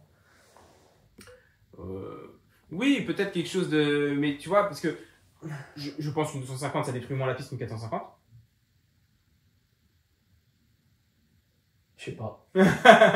Je sais pas s'ils détruisent moins parce qu'ils font les mêmes enchaînements. En réalité, tu vois, à quelque chose près, il y a peut-être un endroit où ils vont faire un quad au-dessus d'une table. Une 125 4 temps détruirait moins la piste qu'une 254 temps. 125 4 temps, tu fais une colo moto et c'est 125 4 temps qu'il y a. Si tu me chantes, on va pas être des 125 4 temps, les mecs, ils vont même un double, ils te le sortent pas. Mais si. Non, mais non, je pense pas que les 250 ils détériorent moins la piste. Hein. Tu mettrais que des 250 avec le même nombre de tours qu'ils font. Les pilotes, enfin justement, on parlait genre un Digan comme il roule, il abîme plus la piste qu'un Lorenz. Avec ses coups d'embrayage. En réalité, elles sont un peu plus lourdes les 450, donc oui, puis il y a plus de couple. Physiquement parlant, ça va s'enfoncer un peu plus dans le sol. Ouais, mais voilà, mais plus de puissance, mais à la fois ils en sortent pas plus pour sortir les enchaînements non plus, tu vois. Ah bah ça, justement, ils disent que c'est des fois plus dur en 450 parce qu'ils doivent jauger, pas mettre à fond, etc. Quand 250, ben, je sors le virage, hop, et je mets à fond, tu vois. Donc, Je sais pas, et à la fois, du coup, tu vois, une 250, elle va aller plus haut, du coup, pour passer l'enchaînement. Elle va tirer sur le guidon et tout pour aller chercher. Du coup, il va retomber de plus haut, il va s'enfoncer encore plus dans le sol, donc ça se trouve, il détériorerait même plus que les 450. Non, mais je vois plus ça au niveau de l'accélération, mais en fait, je pense que l'accélération d'une 450, ça mord plus dans la terre et ça, bah, si, en fait, ça se voit parce que tu prends une projection derrière une 250 et une projection derrière une 450, celle derrière la 450 fait plus mal. T'as déjà réussi, toi, à identifier le mec devant moi, déjà, c'est un 250, une 450. Ah, cette projection-là qui m'a piqué au-dessus du téton. Moi, non, mais 450. Jeff Emig à la télé, il en a parlé plusieurs fois et je lui fais confiance. Il est champion AMA Supercross 97 et plusieurs fois champion d'or. Bah oui, et donc il a déjà roulé avec les deux catégories mélangées. Bah, Il y a qu'un champion en World Supercross que tu peux le savoir parce qu'il te mélange les deux. il sait que quand il est passé de la 125 à la 250, puisque lui c'était les deux temps à l'époque, il a eu plus mal quand il était derrière les mecs. Ouais, mais parce que bon, t'as une vraie différence entre un 125 de temps et un 254 temps quand même. Un 252 temps, pardon. En 2 temps, entre un 125 et un 250, il y a quand même une grosse différence entre les deux. Enfin, pour le coup, la 125, elle te sautera pas tous les triples ou tout ça, je pense, tu vois. Je pense que la différence entre un 125 Bah temps et un ouais, 252 temps et la est plus 120 grosse la 125 4 temps, elle te sauterait pas tous les triples et tout non plus, mais c'est pas plus mal parce que c'était comme ça à l'époque. Quand c'était à l'époque que des deux temps. Ouais. Moi, je pense que tu fais une 125 4 temps Kawa Pro Circuit et tu la compares avec la 125 2 temps Kawa Pro Circuit de 98 ou de 80, je vais dire 98 parce que je sais pas si c'était déjà sur Kawa avant ça. À mon avis, la 125 4 temps de maintenant, elle va aussi vite. Hein. Et on aurait des temps autour plus longs. La 125 temps aussi que quoi? Que la 125 2 temps de 98. Regarde, tu vois, la 125e, elle avait pas évolué depuis 2005 jusqu'à 2022. De 2005 à 2022, elle a pas évolué. Bah, celle de 2005, du coup, elle roule comme celle de 2021. Et ça roule. Mais ça roule. Mais est-ce que ça roule autant qu'une 254 temps? Non. Parce qu'à l'époque, ils les ont mis ensemble. Bon, après, ça c'était un peu des Ouais, conneries. oui, mais après, ils n'avaient pas encore développé aussi le 254 temps, je pense, autant que ce qu'il est actuellement. Enfin, aujourd'hui, c'est ça la catégorie. C'est ça le principal. Enfin, tu vois, c'est comme la Stark. Bah, tu vois qu'au départ, en réalité, en puissance, elle est plus puissante qu'une 254 temps, qu'un 450 à chevaux égal. Mhm. Mais en réalité, au départ, elle la fume. Et par contre, après, dans le reste du circuit, c'est pas si exceptionnel que ça, tu vois. C'est le pilote qui vient faire la différence après, j'ai envie de dire. Bah non, je pense pas. Encore une fois, tu vois un Hirsuti, quand il était sur un modèle thermique, il roulait bien mieux que ce qu'il roule là actuellement. Là, il était super content d'avoir fait un podium. C'était le premier podium de Stark en SX Tour. Mhm. Et lui, il était super fier. On l'a fait, machin, on parle d'un mec qui a déjà gagné le championnat SX Tour, qui a Oui, mais à Paris est-ce se battait contre des Owen, des trucs comme ça. Est-ce que cette année, sur une thermique, tu vois, quel est son Si. état, Si. Justement, il était revenu en forme. Il a gagné le championnat il y a pas longtemps là. Si tu le dis, d'accord. Il avait le numéro 1 sur la Kawa avant ça. Ouais. Ben l'année dernière, Després a gagné. L'année d'avant, c'était Hirsuti. Donc il a gagné en 22. En 2022, c'est Hirsuti qui a gagné le championnat. On l'avait vu à Paris. J'étais venu en 2022 à Paris. Ouais. Oui, c'était là où il y avait Tomac. Hirsuti roulait à Paris. Il a été champion cette année-là Ok. du SX Tour. Oui, Depuis, mais, il est passé sur la Star. À Saint-Ibéry, il s'est pas qualifié en finale. Dans les whoops, il Tu a la prends ramasse. Roxane il y a un an, il était plus fort que Roxane aujourd'hui. Hein. Il peut se passer des choses aussi, même s'il y a 2 ans, Hirsuti était Non, mais champion. C'est pour ça que je te pose la question. Ouais, mais Je ne dis pas qu'il ne l'est pas. il y a des Je blessures, vais pas regarder rouler. il y a des choses qui interviennent quand c'est comme ça. Tu vois, c'était pas du jour au lendemain à être champion, à pas te qualifier sur une finale de SX Tour. Habituellement, il est dans les whoops. Enfin, non, il était à la ramasse dans les whoops. Enfin, voilà. Après, les pilotes disaient justement que sur la Stark, vu que t'as pas de vitesse, tu sais pas comment tu dois tourner la poignée pour être dans le bon régime moteur, en gros, pour pouvoir prendre les whoops. Parce que sur une thermique, tu sais que tu dois te mettre en 4 et vas-y. Que là, il fallait jauger, c'était plus difficile. Un Justin Bogle, c'est pareil, le mec, alors, il a quand même été champion light. Bon, lui, pour le coup, je trouve que tu vois, je prendrais plus Hirsuti en exemple que Bogle, parce que Bogle, ça a été une descente comme ça constante, tu vois. Blessure, Bogle. Voilà. Même aux US, aux US, ça va plus du tout, donc on cherche autre chose, etc. Jusqu'à arriver sur la Stark, enfin voilà, je prendrais moins un exemple qu'à Hirsuti qui, voilà, 2 ans auparavant, enfin, il était sur une thermique, il est champion. Il était revenu bien à son Et l'année dernière, il était déjà sur Star, Kursuki? Non. Mais alors, qu'est-ce qu'il a fait l'année dernière? Je sais plus exactement. Non, il a roulé avec le numéro 1 sur la Kawa, du coup. Et il y a juste des prêts qui étaient. Il a fini 2 ou 3, je crois, du SX Tour. Il y a des prêts qu'il a presque toutes gagnées, là. Ok. En 250. Bon, sinon, ce World Supercross, allez, je vais te poser la question. On va y aller franco. Est-ce que le Supercross, c'est mieux avec Vince Friese? Oui, quand même. Toi, t'aimes bien, toi. T'aimerais bien rouler contre lui. Ouais. Toi, tu lui rends le coup, hein. Bon, comme ça, voilà, t'as une bonne raison de pouvoir aller mettre un bon coup, tu vois, te faire plaisir à aller tout droit dans un virage. On voit quand même que, du coup, tout le monde roule différemment. Enfin, Roxane et Tomac, pas trop, parce qu'ils savent qu'ils ont un tel différentiel de vitesse de toute façon qu'ils font juste attention à pas se mettre en danger autour de lui, puis ils le passent et bye bye. Ouais, c'est ça ce qui est dommage, c'est que eux, ils prennent pas le temps d'aller lui mettre un bon coup. Alors qu'ils en ont pris par lui, tu vois. Ouais, Wilson. C'est aussi. Et cette année, là, on les a pas vus les deux ensemble, mais l'année dernière, ça avait chauffé. Là, il y a Savachi, après le triple, il allait mettre un petit coup d'épaule ou juste serré, je me souviens plus. Il y a un tour où il allait mettre un coup d'épaule, puis un tour, je crois, où il est juste allé le serrer. Et c'est Oldenburg, je crois, qui est arrivé derrière et qui a accroché l'arbre de Freeze. Là, tu vois, enfin, les deux, Oldenburg, il savait aussi, hein, il savait à qui il le faisait, hein.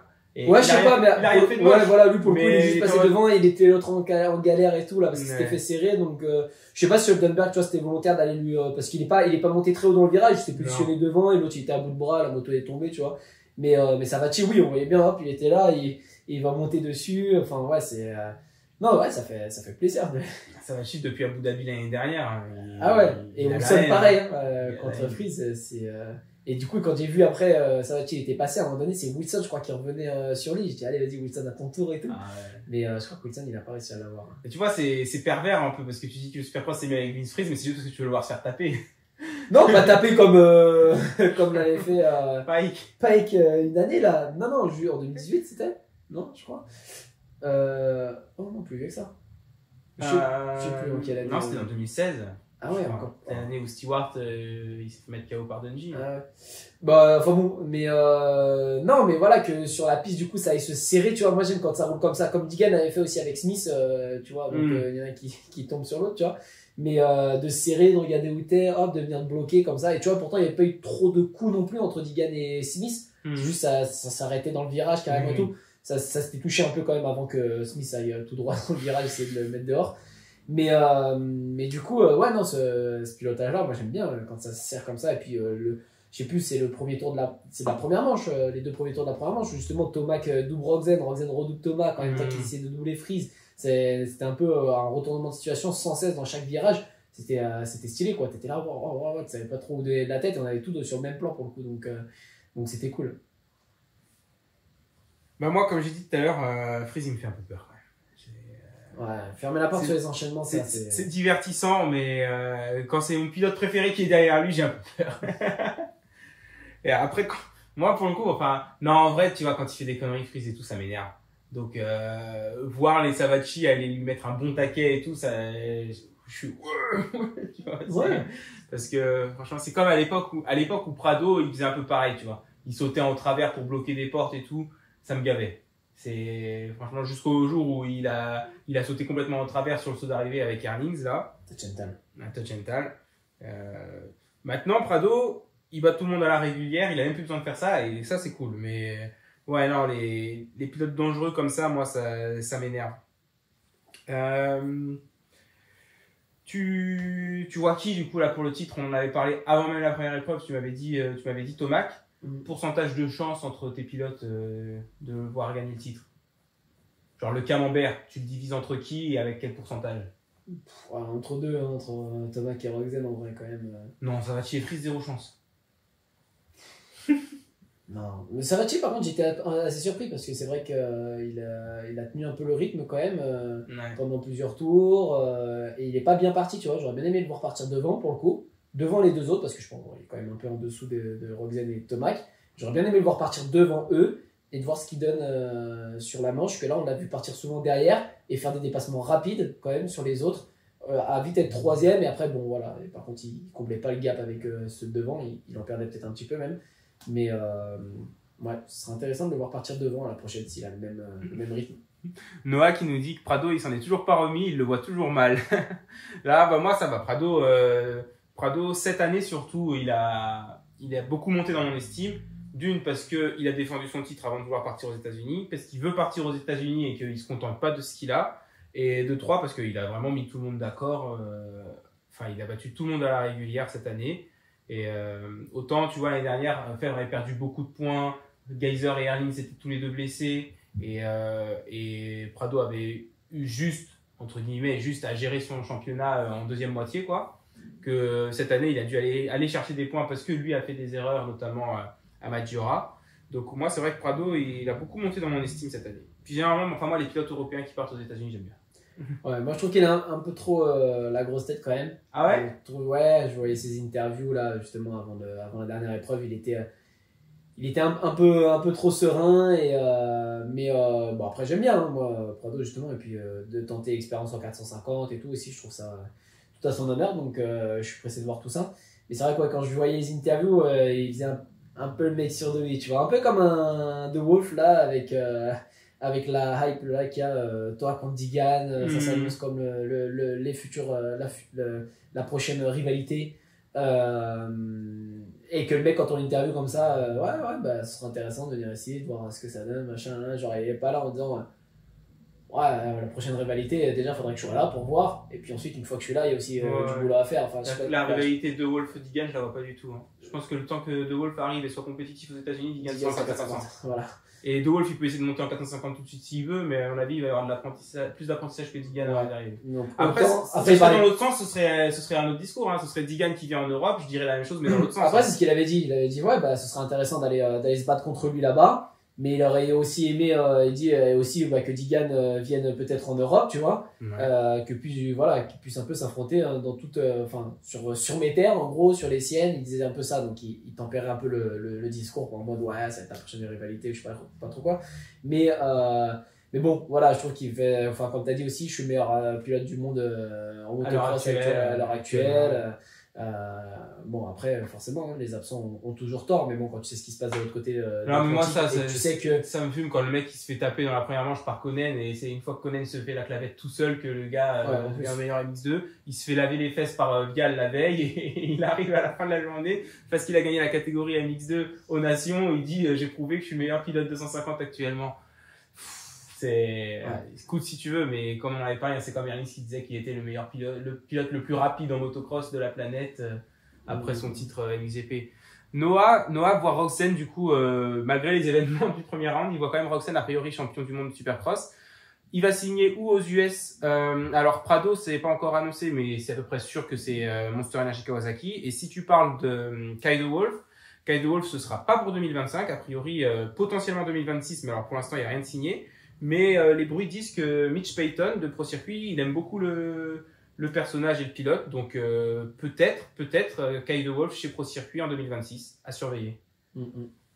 Mais là, du coup, les rumeurs disent aussi qu'il ferait peut-être comme Prado, du coup, quelques courses au début de l'année pour. Donc, du coup, ça ce serait sur une ski, parce que je crois qu'il est signé pour Superna de toute façon l'année prochaine. Reste à savoir si ce sera MX2 ou MXGP lui aussi. Je crois que c'est pas encore décidé. Moi, je pense que ce sera MX2. Hein. Je pense aussi parce que dans l'idée de partir, c'est quand même le plus logique. Pro Circuit, ils vont prendre tous les pilotes. Ouais, c'est sûr que il va falloir performer chez Pro Circuit si tu veux garder ta place, je pense, l'année prochaine. En fait, Pro Circuit et Star Racing, ils jouent au Monopoly, quoi. Mais les mecs, ils prennent tout. Hop, j'achète. Ils tombent sur un pilote, j'achète. Mais après, peut-être que maintenant, ils mettent des clauses aussi pour les blessures, que ton salaire, il est réduit drastiquement si tu te blesses et que tu roules pas, ou parce que, Pro Circuit, maintenant, ils commencent à savoir qu'ils auront pas de tous leurs pilotes sur toutes les courses toute l'année, quoi. Ils ont les stats ces dernières années pour le savoir. Donc Noah nous a dit que lui il voit Roczen champion du monde Supercross. Toi ton camembert tu le divises comment? 60% Tomac et 40 Roczen. Ouais. Roczen disait lui-même dans les interviews qu'il sait qu'il n'est pas au niveau de Tomac pour l'instant, mais bon au moins il sait ce sur quoi il doit travailler, et que il dit qu'il a passé beaucoup de temps à essayer d'ajuster la moto, que sa fourche Kayaba il n'a pas autant d'heures de développement dessus que sur la Showa qu'il avait l'année dernière, où il avait passé beaucoup de temps à la régler comme il aime, et que du coup il a passé beaucoup de temps quand même sur la moto en amont de la première épreuve, et que du coup il n'a pas vraiment fait ses manches et pas beaucoup travaillé sur lui et que là il veut encore perfectionner la moto mais travailler plus sur lui avant la prochaine épreuve en Australie qui sera dans 2 semaines. Vous en pensez quoi du World Supercross par rapport au SXUS?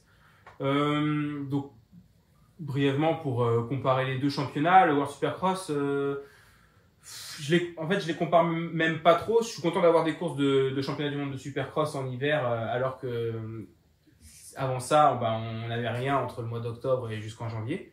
Donc ça fait des courses d'intersaison à se mettre sous la dent. Après pour moi c'est loin d'être un championnat aussi prestigieux et je pense pas qu'ils pourront rivaliser un jour avec un championnat qui existe depuis les années 70. Ouais, qui est bien installé, qui est bien ancré et qui fonctionne. C'est que là, pour l'instant, ils essayent de faire sur des dates autres pour pouvoir récupérer justement des pilotes du SXUS qui viennent rouler en World Supercross, mais qu'à un moment donné, il faudra le passage où il y a des concurrences de dates et que ça se passe en même temps. Et le moment où ça va se passer, à moins qu'ils allongent des billets de fous furieux, comme ils ont essayé de le faire aussi, pour ramener du monde, il n'y aura pas les pilotes du SXUS qui vont aller. Et puis en plus, je trouve qu'ils ne peuvent pas tous les payer, tu vois, parce que Roxen et Tomac là sont payés par les organisateurs déjà pour rouler, avant même de gagner une course ou quoi, mais ils ne pourront pas payer tous les top pilotes pour les faire venir, quoi. Et puis surtout que, du coup, qu'est-ce que je voulais dire? Ouais, quand tu auras des concurrences de dates comme ça, je trouve que ça joue à leur...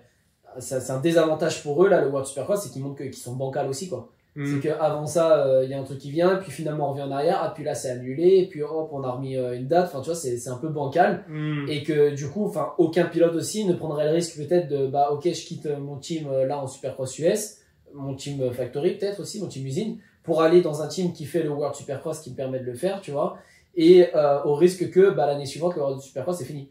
Alors que le Supercross en US, on sait qu'il est là pour des années encore, quoi.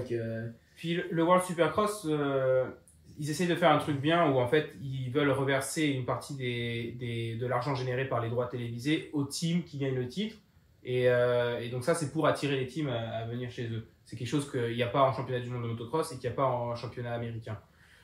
Et c'est quelque chose qui se fait beaucoup dans les sports d'équipe en fait. C'est comme ça qu'ils vivent. Le truc c'est que gagner le World Supercross pour Jet Lawrence, ce sera jamais aussi lucratif que gagner le championnat américain de Supercross. Faut savoir que déjà le fait qu'il limite à des teams, il faut être un team enregistré, il faut absolument aligner tes 4 pilotes, il faut faire toute la saison. C'est quelque chose faut que les teams ils s'inscrivent en avance et tout. C'est compliqué. Alors que Jet Lawrence, il est payé par le constructeur Honda et les États-Unis, c'est le plus gros marché du tout-terrain au monde. Donc Honda, ils savent qu'ils vont vendre des motos aux États-Unis. Donc c'est plus intéressant pour eux d'aligner les ronds pour mettre Jet Lawrence sur une Honda aux États-Unis que de le mettre sur les 4 épreuves de championnat du monde. Et puis surtout, là, logiquement ça aussi, du coup, ils sont obligés d'aligner leurs 4 pilotes. C'est pour ça que là, il y a le team de Serge Guidetti et il y avait, comment il s'appelle, le pilote blessé en 450 là. Qui c'est les Stani d'ailleurs, qu'on voit souvent à Six Tours à Paris. Moi je sais, j'avoue, je sais pas, je sais que Supera c'était mal, mais. Ouais, j'ai plus son nom en tête là. Bon, il lui manquait un pilote en tout cas. Ouais, il lui manquait un pilote et il l'a remplacé par Boris Maillard.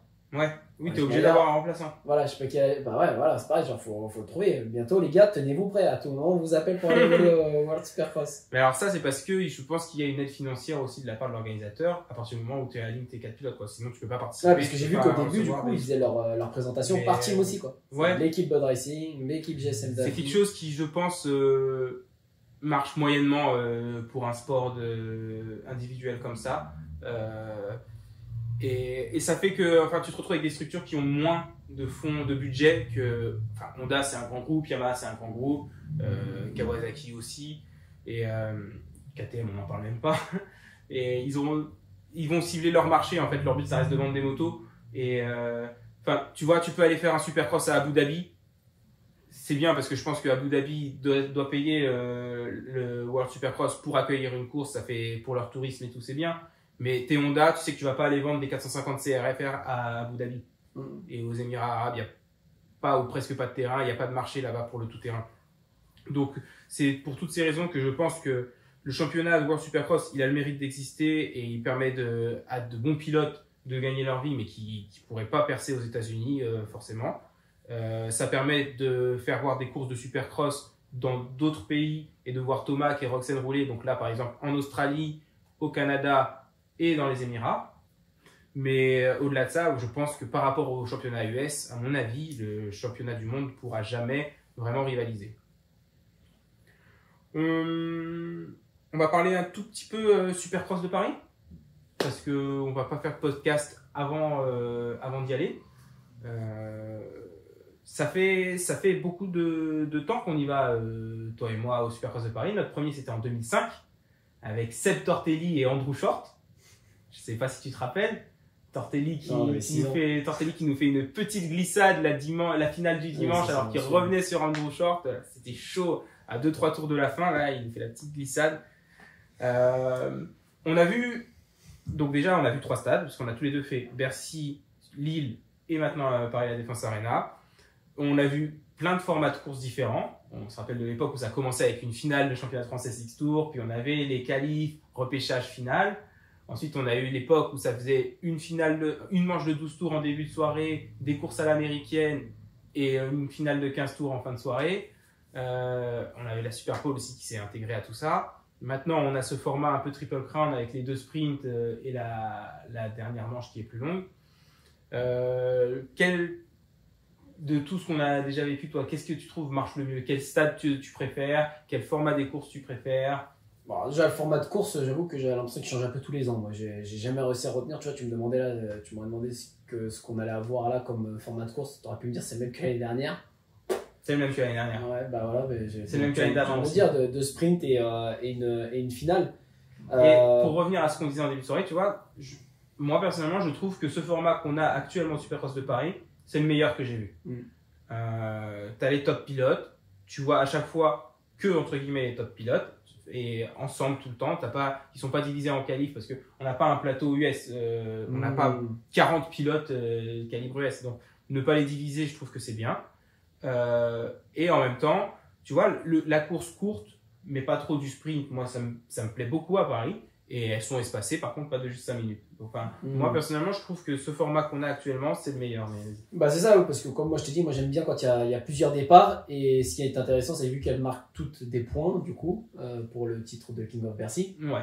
Et ben, il y a de l'enjeu dans chacune des courses, et on n'est pas sur une qualif où si t'es 3ème, bon, bah, c'est bon, t'es qualifié, c'est le principal, va pas tenter un gros dépassement sur celui qui est devant, alors que là, quand ça marque des points et que c'est pas juste une qualif, bah, il faut aller le faire le dépassement, c'est chaque point compte, donc vas-y.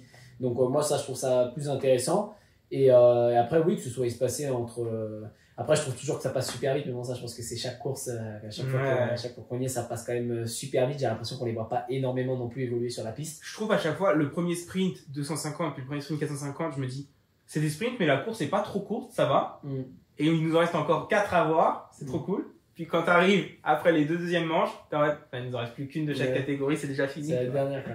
Enfin, on a la Super Pole quand même aussi avant ça. Cette année, on a l'après-midi, à la fin des essais, il y a une manche de SX Tour 250 pour qualifier, je crois, des pilotes en SX2. Ah ouais? Du programme que j'ai regardé sur le site, ouais. Ok, parce que normalement, il y a l'après-midi aussi, du coup, il y a aussi les SX Juniors qui roulent.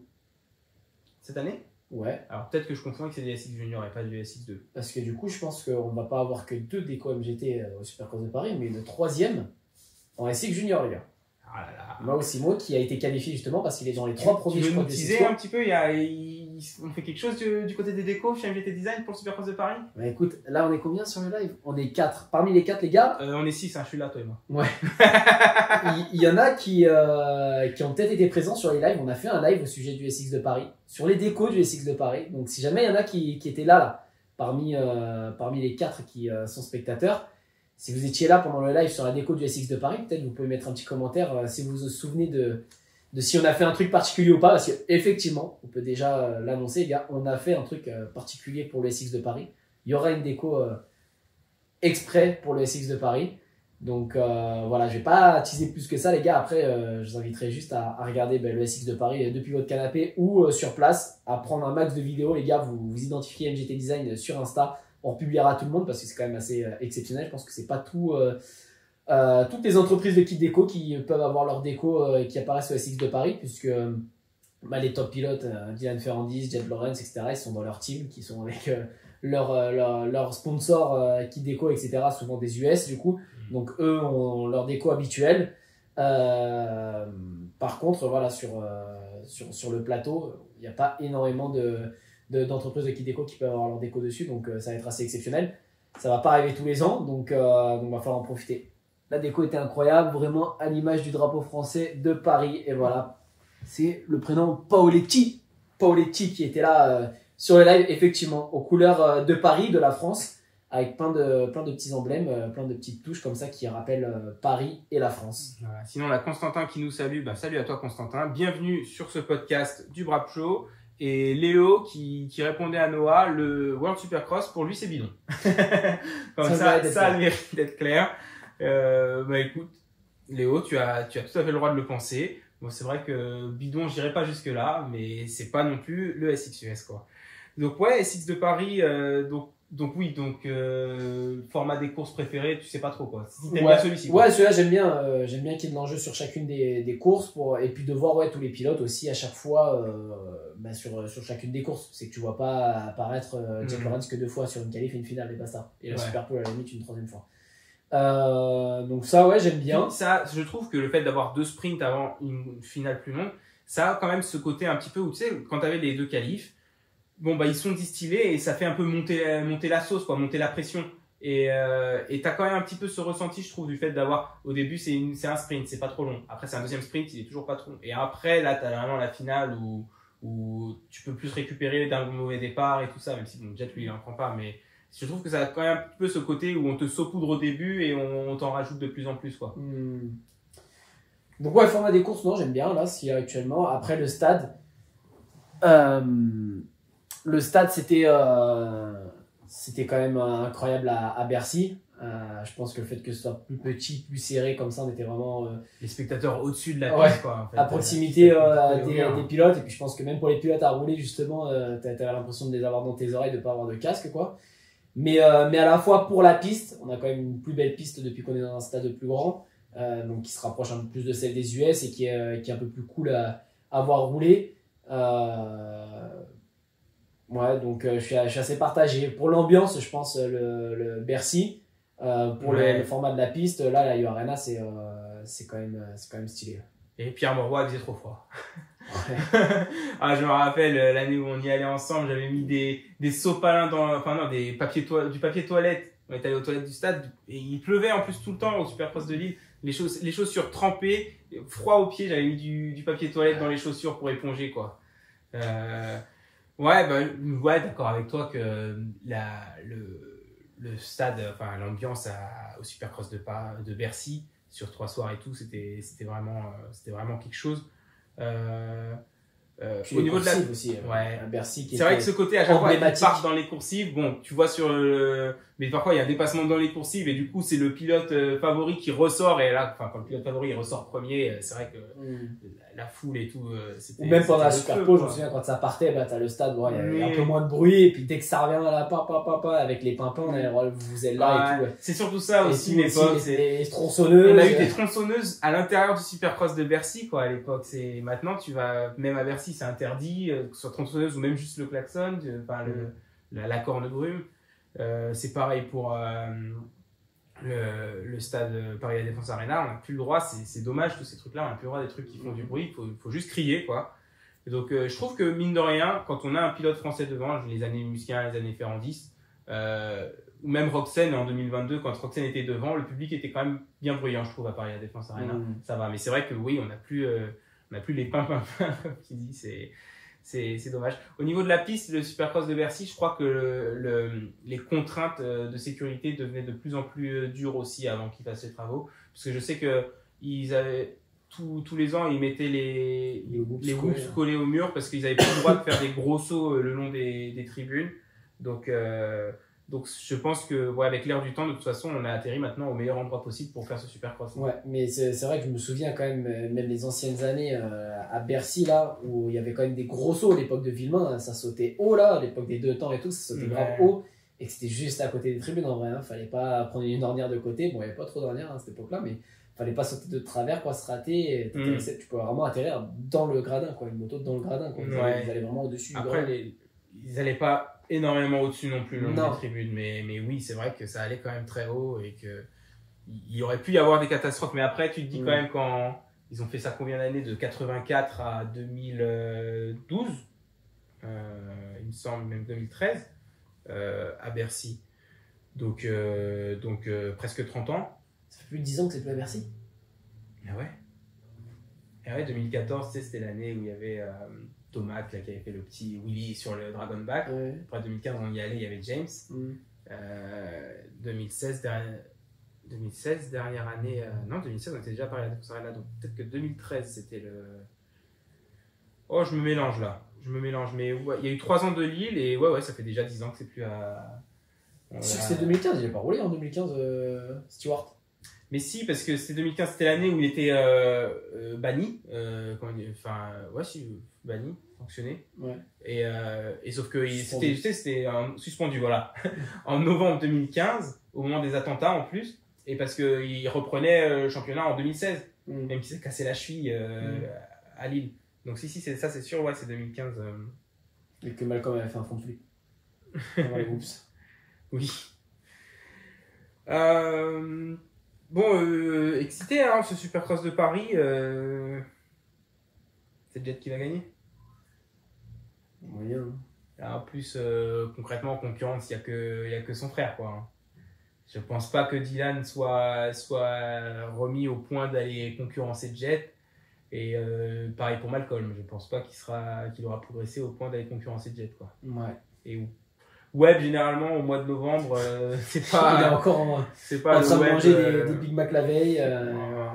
Ça attaque sec, là. Oh là ouais, là. Mais c'est vrai qu'il arrive avec un physique. Déjà, il a jamais un physique très affûté.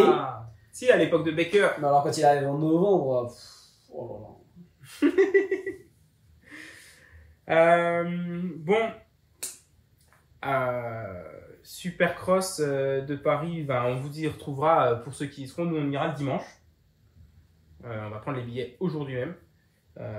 Il en reste, donc s'il y a des gens qui veulent aller au Supercross de Paris, le dimanche il reste des billets, n'hésitez pas à y aller.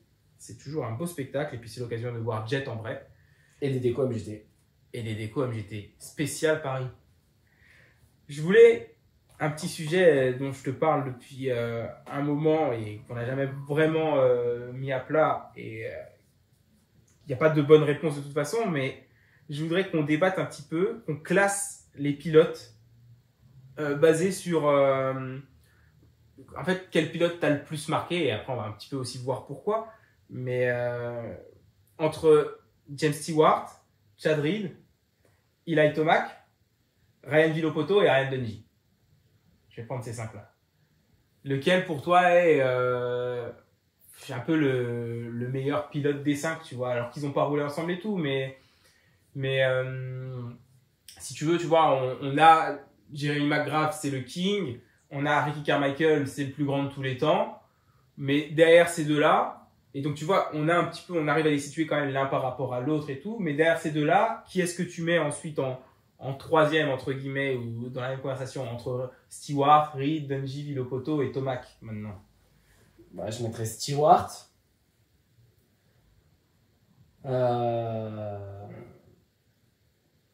Tomac. Tomac ou Villopoto.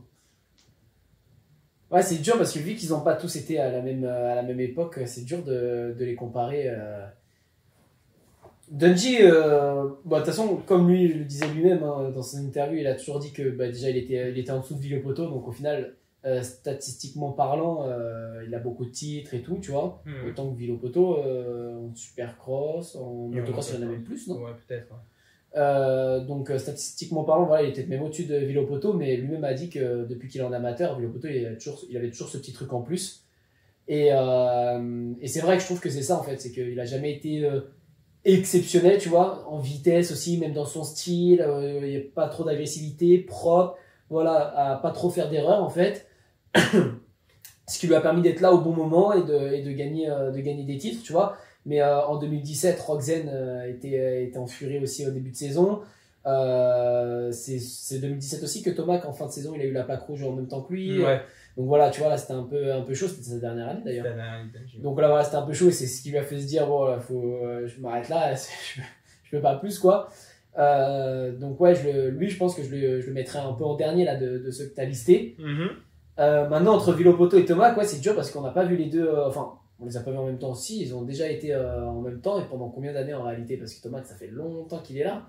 Attends, qui a déjà été en même temps? Tomac et Villopoto. Ah non, ils ont jamais roulé ensemble. Villopoto, sa dernière année en 450, c'est en 2014. Et je crois que Tomac, je crois même pas que c'est sa première. Je crois que Tomac, c'est 2015, sa première année en 450. Et il s'est blessé. Ouais, sur C'est la sa première, Geico, sa première année en 450, Tomac, en plus, il s'est blessé. Oui, d'ailleurs, c'est ça, c'est 2015. Et il s'est cassé le bras à la première hit race de l'année. Et du coup, il est revenu qu'en fin d'année faire 3 ou 4 courses de supercross. Ok, bah ouais, je pensais quand même que. Parce que pour le coup, il a quand même. Ah ouais, Stewart a continué après Villopoto du coup. Ouais. C'est ça ce qui est assez fou aussi. Enfin, Parce que pas beaucoup non plus. Tomac a roulé avec Stewart par contre. En 2016, du coup, un petit peu. Ouais. Et donc, ouais, c'est dur de classer les deux. Après, je pense que pour les stats et pour tout ce qu'il a accompli, pour être encore là à son âge, Tomac, tout ça, tu vois, je pense que je le mettrais quand même devant Villopoto. Ouais. Donc ça ferait Stewart, Tomac, Villopoto, Dungey, mais il manquait Reed. Reed, où est-ce que je le placerais par rapport à tout ça? C'est pareil, c'est assez dur aussi parce que la rivalité, enfin Reed, c'est contre Stewart, toi qui roulais. Donc rien que pour ça, tu vois, il était derrière Stewart, mais rien que pour ça, tu dois le mettre au-dessus de Tomac Villopoto, mais tu vois, comme il a roulé aussi, enfin les dernières saisons, c'est pareil, Reed, c'est allé comme ça, tu vois, un peu. Enfin, je me souviens de son année où il est revenu avec une ski. Alors, il galérait à se qualifier. Reed, oui, parce qu'il passait par le repêchage. Il a vraiment continué très longtemps, mais ouais. Je me rappelle de 2012 sur la CR22 Honda, où avant de se faire les croisés, il rivalisait avec Villopoto. Et je me souviens de 2014, où avant d'aller se fracturer l'omoplate et des vertèbres à San Diego en accrochant la roue arrière de Roxen dans les whoops, c'est pareil, là il avait gagné déjà 2 finales, il me semble, et il roulait très bien sur la Kawa. Et c'est vrai que c'est la dernière année où il a été vraiment compétitif, du coup, lui aussi, 2014. Ouais, et moi j'ai pas trop de souvenirs de Villopoto quand il roulait en réalité, tu vois. Parce qu'à l'époque, moi je suivais pas de ouf non plus. Je me levais un peu pour les finales en direct là. Mais c'est tout, donc je me souviens plus trop de Villopoto quand il roulait. Tu n'as jamais été vraiment fan de Villopoto donc. En plus, et ouais. Ouais, je le mettrais quand même peut-être devant. Peut-être que je l'intercalerais entre Tomac et Villopoto. Ok, donc tu dirais Stewart. James, Tomac, Reed, Villopoto, Dungey. Ouais. Et du coup, qu'est-ce qui, dans ta classification, qu'est-ce qui impacte le plus au final? Est-ce que c'est le nombre de titres? Bah du coup, j'ai pas l'impression. Est-ce que c'est le nombre de courses gagnées? Ou est-ce que c'est plus important ce que tu as accompli ou qui t'a affronté pour l'accomplir? Tu vois? Parce que, comme tu dis, Villopoto, il a 4 titres SX et 2 titres MX en 450. Reed, il a 2 titres SX et 1 titre MX en 450. Et Stewart, pareil, 2 titres SX et 1 titre MX en 450. Mais Stewart et Reed, déjà, ils se sont battus l'un contre l'autre. Et les deux se sont battus contre Carmichael avant ça. Donc, est-ce que c'est plus la compétition qu'ils ont eue, les adversaires qu'ils ont eus qui importent? Ou vraiment C'est ça ce qui est super dur dans le sport, c'est que tu vois un McGrath il sera toujours le meilleur, tu vois, le king, mais on n'a jamais vu un McGrath face à un Jet Lawrence, tu vois. Et je pense que, mais après il y a tellement de choses, les pistes qui n'étaient pas les mêmes, le sport qui n'était pas le même, personne ne s'entraînait comme ça, donc enfin Jet serait né à cette époque-là, il n'aurait pas été aussi fort que ce qu'il était aujourd'hui, tu vois, que ce qu'il est aujourd'hui. Donc il y a trop de trucs qui font que c'est incomparable, et du coup c'est dur de se dire que il restera toujours le king McGrath et qu'on n'aura jamais de king comme McGrath en réalité, tu vois. Tu penses que si quelqu'un dépasse son record de 72 victoires et de 7 titres, on ne dira pas que c'est ce nouveau pilote-là le king? Ouais, son nombre de titres et son nombre de victoires, si sûrement, mais est-ce qu'on l'aura un jour, tu vois, parce que on a Jet quand même qui est bien parti justement, qui dès sa première année gagne beaucoup, etc., mais il y a toujours le facteur blessure et pour faire 10 années sans se blesser, c'est compliqué. 10 années au top, à gagner une moyenne de 7 par 8 même pour le dépasser, quoi, 7-8. Finale par championnat. C'est ouais, c'est chaud. C'est chaud. Donc, je sais pas si ce sera possible, ouais, parce que. Est-ce que tu penses qu'on est biaisé? Mon classement serait à peu près le même que toi. Je pense que ouais, je mettrais James, Tomac. J'ai envie de mettre Rick. Je suis plus attaché à Rick qu'à Vilo Poto et Dungy, ouais, comme toi. Je pense que j'aurais le même classement que toi. Est-ce que tu penses que ça reflète aussi un petit peu notre âge, en fait, la période à laquelle on est né, et quel pilote était au top quand on était vraiment en âge de pas découvrir le sport parce qu'on le connaissait déjà, mais vraiment s'y intéresser, et que voilà, on a un peu grandi en étant fan de James jusqu'à ce qu'il arrête, et qu'après on a eu d'autres pilotes qu'on aime bien, tu vois, mais moi je sais que maintenant j'aime bien Tomac. Avant ça, j'étais plus pour les pilotes français où avant qu'ils se blessent, moi j'aurais beaucoup aimé voir Roxen tout détruire, mais c'est vrai que quand James a arrêté, j'étais un peu en mode bon, ça va être qui mon gars, tu vois. Bah oui, je pense que ça a affecté très largement, et aussi parce qu'il se dit d'eux, c'est que tu vois aujourd'hui, pourquoi on met quand même McGrath tout en haut, bah là on suit au nombre de victoires, au nombre de titres en fait. Mais moi je l'ai pas vu rouler, moi, McGrath, tu vois, Carmichael non plus, en vrai j'ai vu. Mais si, à Bercy 2007 on l'a vu, McGrath. J'ai vu quelques courses de Carmichael. En réalité je vois des highlights vite fait qui me viennent en tête, tu vois, mais une course précise que j'ai vue de A à Z je sais pas. Mais on les met quand même au-dessus par rapport au palmarès et par rapport au fait que dans le sport, c'est l'histoire du sport, tu vois, qui les place déjà ici, et que on peut pas faire autrement, on peut pas enlever McGrath de l'histoire du sport, on peut pas les enlever, tu vois, ces gars-là. Donc ouais, et tu vois, ça rejoint un peu ce que disait DV, c'est que DV t'enlèves, combien de fois il a fait deuxième, je sais plus, et du coup t'enlèves à chaque fois, c'était quoi, soit derrière Carmichael qui est le plus grand de tous les temps, ou McGrath, t'enlèves le King qui est le plus grand de tous les temps, combien de fois il est champion, combien de victoires il a peut-être, tu vois. D'un seul coup ça change tout, et à l'inverse, par rapport aux stars françaises, dans le classement, je crois que, parce qu'il y avait cette question par rapport à Jean-Michel Bay, il y avait un peu un petit truc entre les deux, quoi, et Jean-Michel Bay qui est caractérisé comme, je crois, la star française, tu vois, pareil. C'est celui qui a le plus accompli, ouais. Voilà. Mais qui est-ce qui lui a affronté? Alors moi on est sur des années que je connais pas, tu vois, donc je me prononcerai pas sur ouais, DV a raison, Jean-Michel Bay il est meilleur, il est moins bon. Après, tu vois, DV, la question lui a déjà été posée sur le Pole Show, et quand souvent il lui dit le classement des meilleurs pilotes français de tous les temps, et lui aussi il met JMB de toute façon premier, et il a tendance à mettre Marvin deuxième parce que Marvin a gagné plus de courses que lui aux US. Et ensuite il dit que il y a débat, en fait, est-ce que tu mets Dylan avant DV parce que Dylan a gagné un titre 450, ou est-ce que tu mets DV avant parce que DV il a gagné que 2 outdoors, mais il a gagné 7 finales de SX, tu vois, alors que Dylan n'a pas gagné de course en Supercross 450. Mais donc après il y a toujours un peu ce débat là sur le plateau. DV lui dit qu'il faudrait presque mettre Dylan devant parce qu'il a quand même gagné un titre, quelque chose que lui n'a jamais fait. Mais donc ouais, il y a quand même mais oui, c'est vrai que JMB il s'est arrêté avant McGrath. Donc il n'affrontait pas les mêmes pilotes, quoi. Voilà, c'est ça. Et donc du coup ça revient un peu à D-Wolf qui dirait ouais, je suis le meilleur de tous les temps parce que j'ai gagné. Oui, mais t'as gagné en l'absence de machin. T'as gagné quand il n'y avait pas eux, toi t'as pas roulé contre eux, donc tu peux pas dire que t'es le meilleur de tous les temps, tu vois. Donc je sais pas, c'est dur à. Je pense qu'après c'est plus l'affect qu'on a justement. Moi je me sens plus proche des pilotes actuels forcément, qui se rapprochent de ma génération, qu'un McGrath que j'ai rarement vu rouler, que j'ai pas vu ces saisons, etc., tu vois. Et alors une année il faisait ça sur l'outdoor. Tu vois ce que c'est le Mont Rushmore?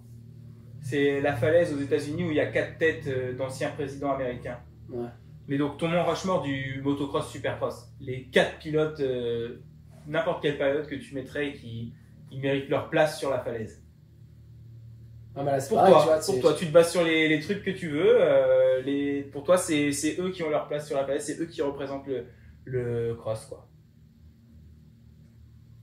C'est eux les papas du cross. Ah oui, que 4.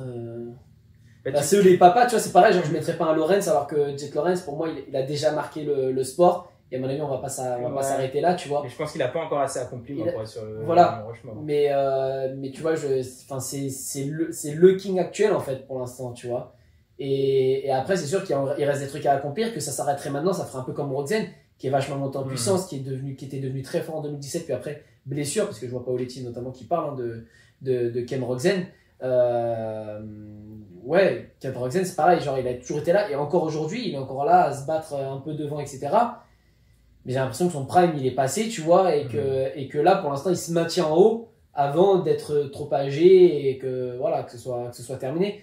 Donc, avec un Jet qui est arrivé, maintenant, ouais, les projecteurs sont sur Jet. Et j'espère franchement que Hunter puisse réduire cet écart et qu'il y en ait d'autres, tu vois, parce que c'est pareil. Là, Webb, c'est des anciens, les mecs. On arrive sur leurs dernières années, alors eux, c'est pareil, mais c'est comme un Reed qui, à sa dernière année, lui, il pensait encore pouvoir être le plus vieux à gagner une finale de Supercross, tu vois. Alors qu'en vrai, t'es un peu déconnecté de la réalité, tu vois, quand t'entends ça. Et un Webb, c'est pareil, il est sur la fin, donc là, il est encore un peu compétitif. C'est un peu Webb, je trouve que c'est un peu à l'image de Dundee, tu vois. Je suis là au bon moment et je suis pas des petits virages, machin. Je suis pas exceptionnel. Je saute pas aux yeux, mais je suis là. Je marque des gros meilleur points. pilote que moi, je trouve. Et avec un peu plus de style, quoi. Ouais. Mais je marque des points et à la fin du championnat, je suis dans la conversation, tu vois. Donc, c'est dur. Après, dans les papas, je mettrais quand même Stewart parce que pour le coup, je l'ai vu rouler et ouais, Et encore aujourd'hui, les pilotes scrub, quoi. Ouais, il a aussi marqué le sport. Après Stewart, ouais, tu vois, je pense que Rich, je le mettrais quand même dessus là parce que il a marqué le sport avec Stewart. C'était le seul à pouvoir concurrencer Stewart. Tu vois, si on enlevait Reed, on se serait fait chier comme des rats morts à cette époque-là. Donc je mettrais Reed aussi.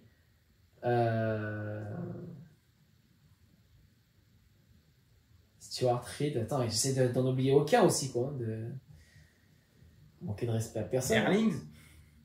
Ah ouais, Everts. Ah oui, du motocross. Même, Tu confonds tout, motocross, supercross.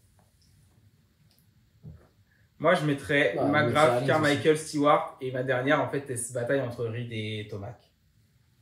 Non, moi, Erlings, je le mettrais quand même parce que c'est vrai que d'un point de vue de motocross, quand tu regardes la carrière, pareil, pas beaucoup d'attache avec le pilote, sa façon d'être, etc. Tu vois, jusque-là. Même si maintenant, je trouve que il a pris de l'âge et tu vois, enfin, je veux dire, il allait prendre un maillot, il a échangé un maillot avec Lorenz, c'est lui qui allait le demander, il s'est fait interviewer avant et il a dit, bon, pour toi, c'est qui et tout, il dit, oh. Voilà, il y a Jet, quand il était question de partir aux États-Unis, faire un outdoor avant la fin de sa carrière, il disait, ben, ouais, c'est toujours dans un coin de ma tête, mais je vous cache pas que, enfin, là-bas, j'y allais pour gagner. Une saison? Non, une saison, ouais. Okay. C'est toujours dans un coin de ma tête, mais je vous cache pas que, maintenant, il y a Jet Lorenz et que, enfin, moi, j'y vais pour gagner. Et j'avoue que là, à l'heure actuelle, je suis pas en position, je suis moins bon que lui. Et je sais pas si j'arriverai à être à son niveau, à être compétitif face à lui. Donc bon, voilà, ça se discute, je sais pas trop. J'aimerais bien, mais voilà, avant, voilà, c'était vraiment Erlings Tomac aussi, tu vois, la confrontation, il devait s'affronter en 1-1 au Stewart Campan, je crois qu'il était question. Ouais, des rumeurs. Erlings avait dit sur Gypsy Tales qu'il était chaud, mais ça allait jamais arriver, quoi. Ouais, je sais pas, mais bon, ça a été grave lourd, donc ouais, non, Erlings, je le mettrais quand même dessus. Quand il est parti aux États-Unis, justement, il a botté les fesses de tout le monde là-bas. Mais du coup, tu mettrais Erlings sur ton Rushmore, mais pas Tomac.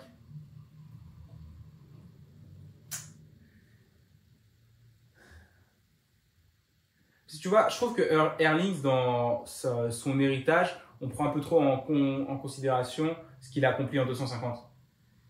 Qui en soi, enfin tu vois, on est là à dire qu'il a gagné plus de 100 Grands Prix et tout, mais ces Grands Prix 250, ils devraient limite pas compter parce que en plus là où Everts on compte les Grands Prix 125 et 250, il n'y avait pas de limite d'âge pour la catégorie 125 quand Everts les a gagné ses titres. Que Erlings lui il y avait la limite d'âge, tu vois. Donc il était désavantagé. Erlings, bah non, il a gagné des titres de non parce que Erlings il a commencé à gagner jeune, mais il gagnait contre des jeunes aussi. Tu vois, il gagnait pas, il se bataillait pas contre des pilotes d'expérience qui pouvaient rester et mettre du temps à maturer en Mix2, tu vois. Je sais pas, avec les 4 têtes, c'est compliqué, hein. Je serais déçu. Bah, c'est sûr, mais allez, choisis 4 parce que là, ça fait longtemps qu'on tourne. Stewart, Reed. Ouais. Erlings Tomac. Et ben voilà. On a le Mont Rushmore de Mr. Brap. Et merci à vous deux de nous avoir suivis. Non, merci à toutes les personnes qui sont passées sur le live. N'hésitez pas Alors j'en profite, n'hésitez pas à vous abonner à la chaîne YouTube et au compte Instagram. Je vous rappelle qu'il y a une déco 200% perso par MGT Design à gagner jusqu'au 25 novembre. Il suffit d'aller commenter en taguant 3 personnes sur le post sur Instagram et d'être abonné à MGT Design et au Brap Show. Et puis nous, on vous retrouve du coup après le Supercross de Paris pour écoute, un petit podcast débrief. On aura aussi la deuxième épreuve du World Supercross du coup à débriefer. Et on vous glissera sûrement un petit vlog Supercross de Paris juste avant ça. Merci à tous, merci à MGT Design et à bientôt. Ciao.